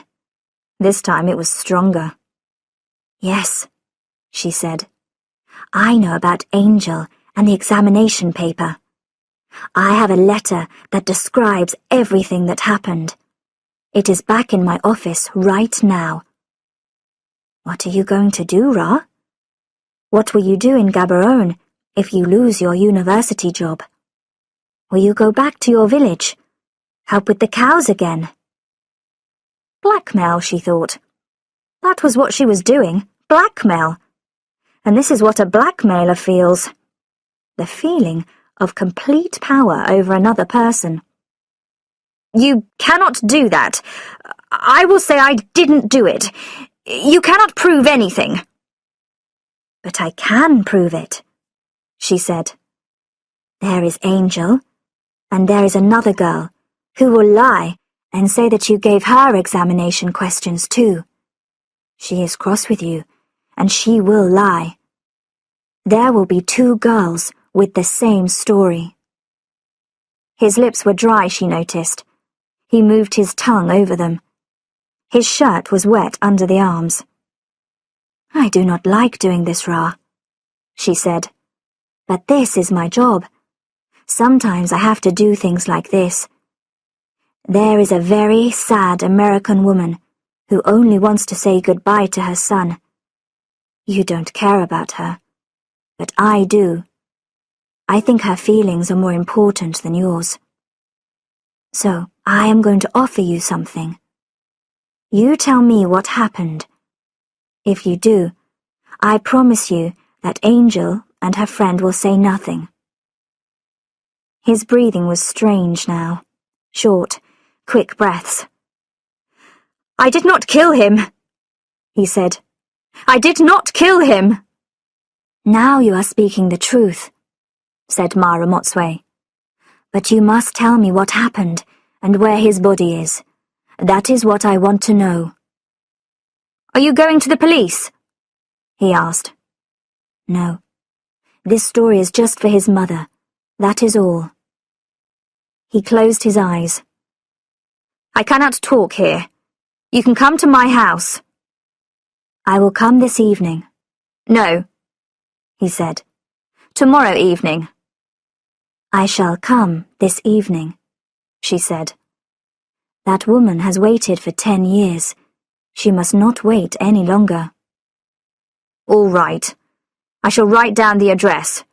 You can come tonight at 9 o'clock. I shall come at 8, said Mara Motsway. Not every woman will do what you tell her to do. She felt her heart jumping as she walked back to the little white van. She did not know where she had found the strength, but it had been there, deep inside her. Chapter 12. At Tlokwen Road Speedy Motors. While Mara Motsway was blackmailing Dr. Oswald Ranter, for good reasons of course, Mr. J.L.B. Mattaconi took his 2 foster children to the garage for the afternoon. The girl, Motilele, wanted to see him work, and he had agreed. A garage was not a good place for children, with all those heavy tools and machines. But he could ask one of the assistants to look after them while he was working. A visit to the garage might make the boy more interested in mechanical work. He parked in front of his office door, and the boy ran off immediately. Mr. J.L.B. Mattaconi had to call him back. This place is dangerous, he warned. You must stay with one of the boys over there. He called over the younger assistant. Stop what you are doing and watch these 2 while I am working. Make sure they don't get hurt. The assistant smiled at the children. He seemed happy with his new job. He's the lazy one, thought Mr. J.L.B. Mattaconi. The garage was busy. A football team's bus needed work. With the help of the other assistant, Mr. J.L.B. Mattaconi took the engine out of the bus. Motilele watched them carefully from her wheelchair. Her brother looked once, and then looked away. He began to draw pictures in a pool of oil on the ground. When Mr. J.L.B. Mattaconi paused in his work, Motilele asked, What is happening now, Ra? Are you going to change those rings? Are they important? Mr. J.L.B. Mattaconi looked at the boy. Do you see what I am doing, Puso? The boy smiled weakly. He is drawing a picture of a house in the oil, said the younger assistant. May I come closer? Asked the girl. I will not get in the way. Mr. J.L.B. Mattaconi agreed, and she pushed her wheelchair closer. He showed her the part of the engine that he was working on. You hold this for me, he said, and she held the tool he gave her. Good. Now turn it. Not too much. Good. He put the tool back in the toolbox and looked at her. Her eyes were bright with interest. He could see that she loved engines. His younger assistant did not, and that was why he would never be a good mechanic. But this girl, this strange, serious girl, could become a good mechanic. He had never seen a girl become a mechanic. But why not? People thought detectives were always men, but look at Mara Motsway. Motilele looked at him politely. You are not cross with me, Ra, she said. I am not annoying you. He put his hand gently on her arm. Of course I am not cross, he said. I am proud. I am proud that I have a daughter who will be a great mechanic. Is that what you want?" "Yes, I have always loved engines," she said. "But I have never had the chance to do anything." "That will change now," said Mr. J.L.B. Matacone. "You can come with me on Saturday mornings and help me here. Would you like that? We can make a special workplace for you, a low one, so you can sit in your chair and work." "You are very kind, Ra," she said. When they had finally put the engine back, Motolelli smiled. "That bus is happy now," she said. Mr. J.L.B. Matacone looked at her proudly. He was no longer worried about the future of Tlockweng Road Speedy Motors. Chapter 13. Michael Curtin. Mara Motsway felt afraid. She had been afraid only once or twice before in her work as Botswana's only lady detective. Ma Makutsi, she thought, was only an assistant detective. Of course, there was no real reason to be afraid to go to Dr. Ranter's house. There would be neighbours next door. There would be the lights of cars in the road. Dr. Ranter was a ladies' man, not a murderer. But sometimes, very ordinary people can be murderers. She had read that most people knew the person who murdered them. Mothers killed their children. Husbands killed their wives. Wives killed their husbands. Employees killed their employers. Perhaps murder happened in exactly this situation, a quiet talk in a small house, while people did ordinary things just a short distance away. Mr. J.L.B. Matacone knew that something was wrong with Mara Motsway. He had come to dinner to tell her about his visit to his maid, who was now in prison. He decided to tell his story first, to take her mind off her problem, whatever it was. "I have asked a lawyer to see Florence," he said. Mara Motsway put a large serving of beans on Mr. J.L.B. Matacone's plate. "Did she explain anything?" she asked. "She was shouting when I first arrived," he said. "The guard said, 'Please control your wife and tell her to shut her big mouth.' I had to tell them twice that she was not my wife." "But why was she shouting?" asked Mara Motsway. "She is a silly woman, but I'm sure she knows that shouting won't help her." "She knows that, I think," said Mr. J.L.B. Matacone. "She was shouting because she was so cross. She said something else, too. She said your name. I don't know why." "And the gun? Did she explain the gun?" "She said the gun did not belong to her. She said that it belonged to a boyfriend and that he was coming to collect it. Then she said that she didn't know it was in her bag. She thought it was a package of meat." "Nobody will believe that," said Mara Motsway. "That's what the lawyer said to me on the telephone," said Mr. J.L.B. Matacone. "The courts don't believe people who say they did not know they had a gun.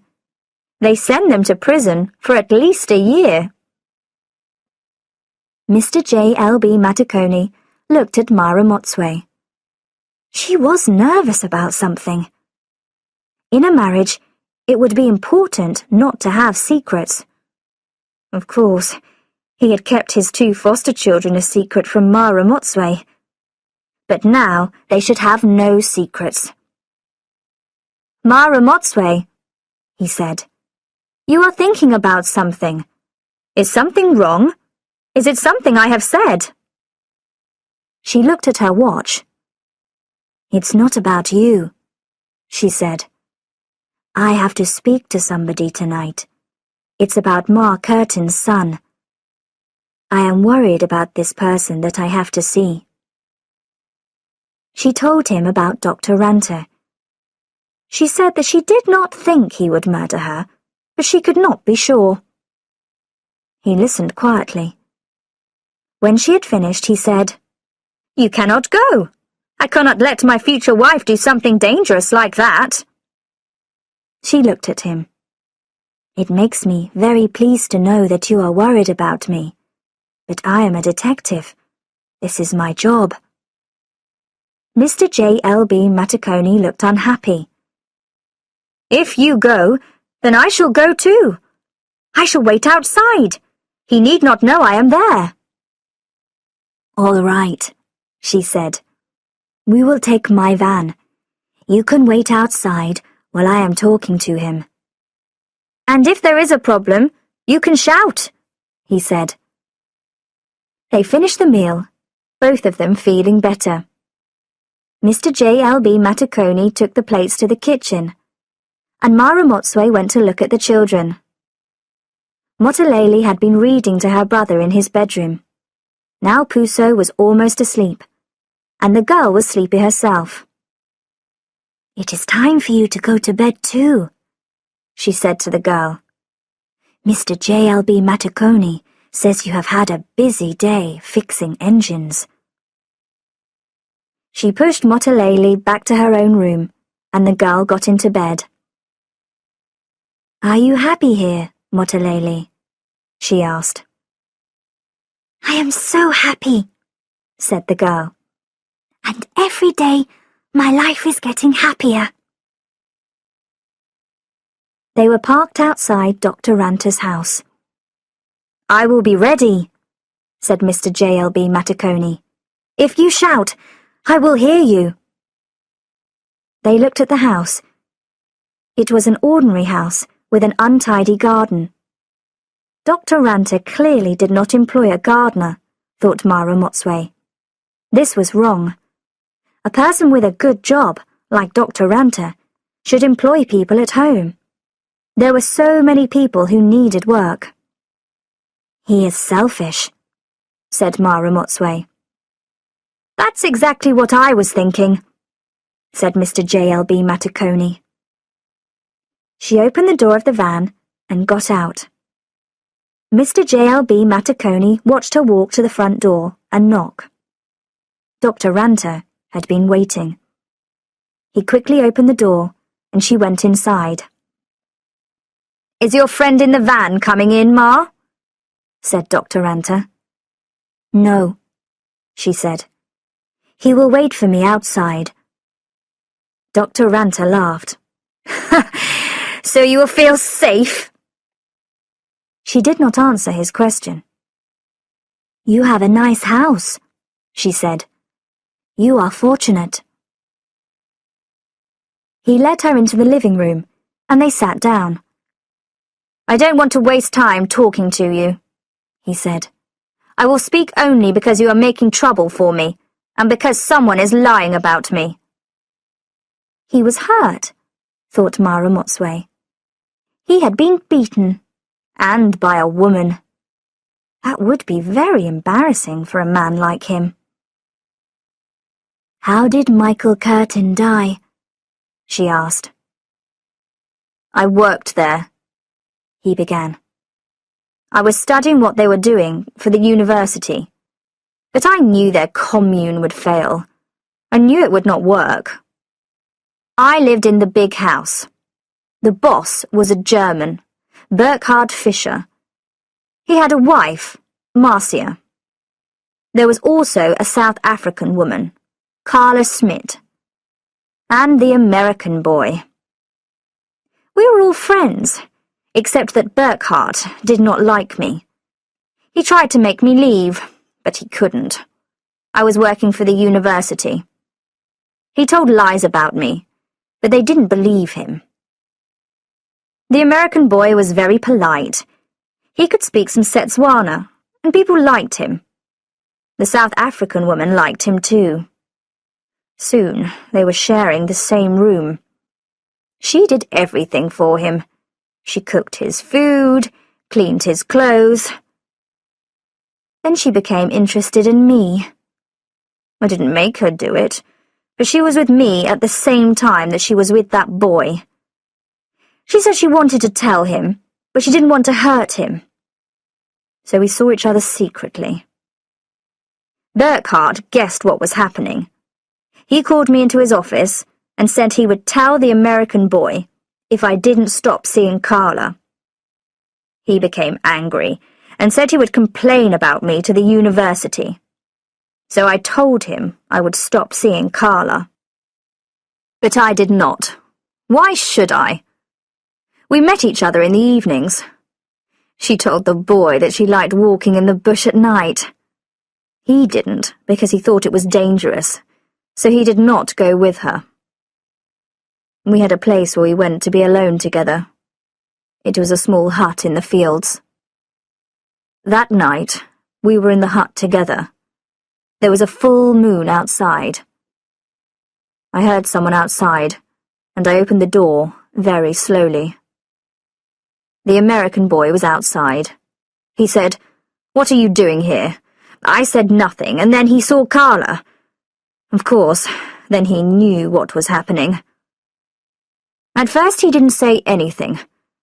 Then he began to run, not back to the big house, but into the bush. Carla shouted for me to go after him, so I did. He ran fast. I caught him once, but he got away. I followed him through the bush and cut myself on the arms and legs. It was very dangerous. I caught him again, but he pulled away from me. We were on the edge of a deep ditch. He fell into the ditch. I looked down and saw him lying on the ground. He was not moving. I climbed down and looked at him. He had broken his neck when he fell, and he was not breathing. I ran back to Carla and told her what had happened. She came back with me to the ditch. He was clearly dead, and she started to scream. When she had stopped screaming, we talked about what to do. I said that if we reported what had happened, nobody would believe that it was an accident. People would say that we had had a fight about Carla, and that I killed him. I knew Burkhart would say bad things about me to the police.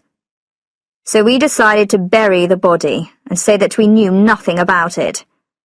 There were some anthills near us, so I hid the body inside one and covered it with leaves and stones. I did a good job, because the game tracker never found it. The police asked us questions, and we both said nothing. She became very quiet and did not want to see me anymore. After some time, she left. She told me that she was going to have a child. His child, not mine. I left too, 1 month later.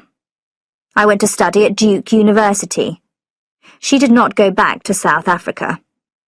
I heard that she went to Bulawayo in Zimbabwe, and that she found a job running a hotel there. I think she is still there. He stopped and looked at Ma Ramotswe. That is the truth, Ma, he said. I did not kill him. I have told you the truth. I know, said Ma Ramotswe. She paused. I am not going to tell the police. I promised you that I would not. But I am going to tell the mother what happened. I will ask her to make the same promise, not to go to the police. And those girls? Asked Dr. Ranta. They won't make trouble for me? No, said Ma Ramotswe. There will be no trouble. But what about the letter? He asked. The one from the other girl? Ma Ramotswe got up and opened the front door. Mr. J.L.B. Matakoni was sitting in the van. He looked up when she opened the door. She walked out of the house. Well, Dr. Ranta, she said quietly, I think you are a man who has lied to a lot of people, especially to women. Now something new has happened to you. A woman has lied to you, and you have believed her. There was no girl. She walked to the van. Dr. Ranta stood at the door watching her. She knew he would not hurt her. Actually, if he had a conscience, he should be grateful to her. Now, finally, the events of 10 years ago could rest in peace. But she doubted that he had much of a conscience. Chapter 14. Bulawayo. She left early, when the sky was still dark. She drove the little white van along the Francistown Road. Just before she passed the road to Mochudi, the sun came up. For a few minutes, the whole world was gold. The tree, the grass, the dust. The sun was a great red ball in the sky. It went up slowly over Africa. As it did, the natural colours of the world returned. Mara Motswe liked the drive to Francistown, although today she was going further, over the border and into Zimbabwe. Mr. J.L.B. Matakoni had not wanted her to go. "It is more dangerous than Botswana," he had said. "What will happen if your van breaks down?" She did not like him to worry, but it was important to make it clear. She would make the decisions in these matters. You could not let the husband make decisions for the number one ladies' detective agency. It was not called the number one ladies and husbands detective agency. Mr. J.L.B. Matakoni was a good mechanic, but he was not a detective. So she was driving to Bulawayo. By 9 o'clock, she was passing through Mahalepe, where her father, Obed Ramotswe, had been born. If the little white van broke down, she could knock on any door and expect to receive help. She stopped at Francistown and drank a cup of tea at a hotel. Then she crossed the border and drove into Bulawayo, a town of wide streets and leafy trees. She would stay with a friend here. It was easy to find the South African woman. Mara Motswe's friend made some telephone calls and got the name and address of the hotel. It was an old but well-kept building, and there was a noisy bar somewhere inside. There was a sign with the name of the hotel manager, Carla Smith. This was the end of the search. "I'm Carla, and you are—" Mara Motswe looked at the woman sitting behind an untidy desk. "She thinks I have come for a job," she thought. "My name is Precious Ramotswe," she said. "I'm from Gaborone, and I have not come to ask for a job." The woman smiled. "So many people do," she said. "There is such terrible unemployment." "We are lucky down there in Botswana," said Mara Motswe. "We do not have these troubles." "I know," said Carla. "I lived there for a couple of years. It was a long time ago. But I hear that things haven't changed much in Botswana. That's why you are lucky." "You preferred the old Africa?" Carla answered carefully. "I was a South African, but I did not like apartheid. I left South Africa to get away from it. Not all white people liked apartheid, you know." Mara Motswe had not wanted to embarrass her. "I didn't mean that," she said. "I meant the old Africa, where there were fewer people without jobs. People had a place then. They belonged to their village, to their family. They had their lands." Carla relaxed. "Yes, but we cannot stop the world, can we? Africa has these problems now. We have to try to solve them." Mara Motswe looked at her hands and began speaking. 10 years ago, you lived out near Molopolole. You were there when an American named Michael Curtin disappeared." She stopped. Carla was staring at her with wide eyes. "I am not the police," said Mara Motswe quickly. "I have not come here to question you." Then why do you want to talk about that? It happened a long time ago. He disappeared, that's all. No, said Mara Motsway. That is not all. I know what happened. You and Oswald Ranter were there, in that hut, when Michael found you. He fell into a ditch and broke his neck. You hid the body because Oswald was afraid that the police would think he killed Michael. That is what happened. Carla said nothing, but Mara Motsway could see that she was shocked. Dr. Ranter had told the truth. You did not kill Michael, she said, but you hid the body. Because of that, his mother never knew what had happened to him. That was the wrong thing to do. But you can make things better, and you can do it safely. What can I do? Said Carla quietly. You can end his mother's search, she said. She only wants to say goodbye to her son. She just wants to know, that's all. I don't know, said Carla. Oswald would be angry. Mara Motsway interrupted her. Oswald agrees. Then why can't he tell her? Said Carla, suddenly angry. He did it. I only lied to protect him. Yes, said Mara Motsway. It's his fault, but he is not a good man. He cannot say he is sorry. But you can. You can meet this woman and tell her what happened, and you can tell her that you are sorry. Carla looked down. I don't see why. It's been such a long time. Mara Motsway stopped her. And you are the mother of her grandchild, aren't you? Ma Curtin has no son now, but there is a boy, said Carla. He is called Michael too. He is 9, almost 10. Mara Motsway smiled. You must bring the child to her, Ma, she said.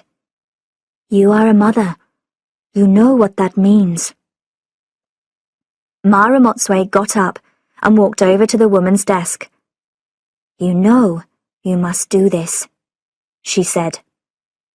She took the woman's hand and held it gently. It was dark, from sun and heat and hard work. Ma Curtin is ready to come to Botswana, she said. She will come in a day or 2 if I tell her. Can you leave this place just for a few days? I have an assistant, said Carla. She can run the hotel. And the boy, Michael? Won't he be happy to see his grandmother? Carla looked up at her. Yes, Mara Motsway, she said. You are right. Mara Motsway returned to Gaborone late the next day. Her maid, Rose, had stayed in the house to look after the children. They were asleep when Mara Motsway arrived home. She went to their bedroom and listened to their soft breathing as they slept. Then, tired from the drive, she went to bed. She was in the office early the next morning. Rose would take care of the children. Ma Makutsi had arrived before her and was sitting at her desk, typing a report. Mr. Badule, she said, I am reporting the end of the case. I thought you wanted me to handle that, said Mara Motsway. I was not brave enough at first, said Ma Makutsi. But he came in yesterday. You were not here, and I had to talk to him. And? Asked Mara Motsway. And I told him that his wife was seeing another man. What did he say? He was upset. He looked very sad. That's not surprising, said Mara Motsway. Yes, but then I told him he should not do anything. I said his wife was not seeing this man for her own pleasure. I said she was doing it for the son. She was seeing a rich man so his son would go to a good school. Ma Ramotswe was surprised. He believed that? She said. Yes, said Ma Makutsi. He seemed pleased. So now he is happy, his wife is happy, and the boy can stay in the private school. And the wife's lover and the wife's lover's wife are also happy. It is a good result. Ma Ramotswe was not so sure. There was something wrong with this solution. She would have to talk about it with Ma Makutsi when they had more time. Some days passed with no new clients. Ma Makutsi cleaned her typewriter and bought some new tea things. Ma Ramotswe wrote letters to old friends and added up the company's money. There was not a lot, but they were not losing money, and she had been happy and had done interesting things. That was as important as making a lot of money. 3 days later, Andrea Curtin arrived. In the office of the No. 1 Ladies Detective Agency, Mrs. Curtin met her grandson and his mother. While Carla told her what had happened 10 years ago, Ma Ramotswe took the boy for a walk. He was a serious, polite boy, and he seemed interested in stones. As they walked, he stopped to look at or pick up small rocks. "I want to study geology," he told Ma Ramotswe. "There is a geologist who stays in our hotel sometimes. He shows me how to find interesting rocks." Ma Ramotswe smiled. "That's like being a detective," she said, "looking for things." When they returned, Carla and Mrs. Curtin were sitting together. The older woman looked peaceful and happy. Ma Ramotswe knew that she had found what she was looking for. They drank tea together quietly. The boy had a gift for his grandmother, a small stone animal which he had made himself. She took it and kissed him, just like any other grandmother. Ma Ramotswe also had a gift for the American woman. It was a basket that she had bought on her way back from Bulawayo, from a woman sitting by the road. The woman was poor, and Ma Ramotswe had wanted to help her. It was a traditional Botswana basket, with a traditional picture on its side. She explained the picture to Mrs. Curtin. "This is a giraffe, and these little marks are the tears of the giraffe.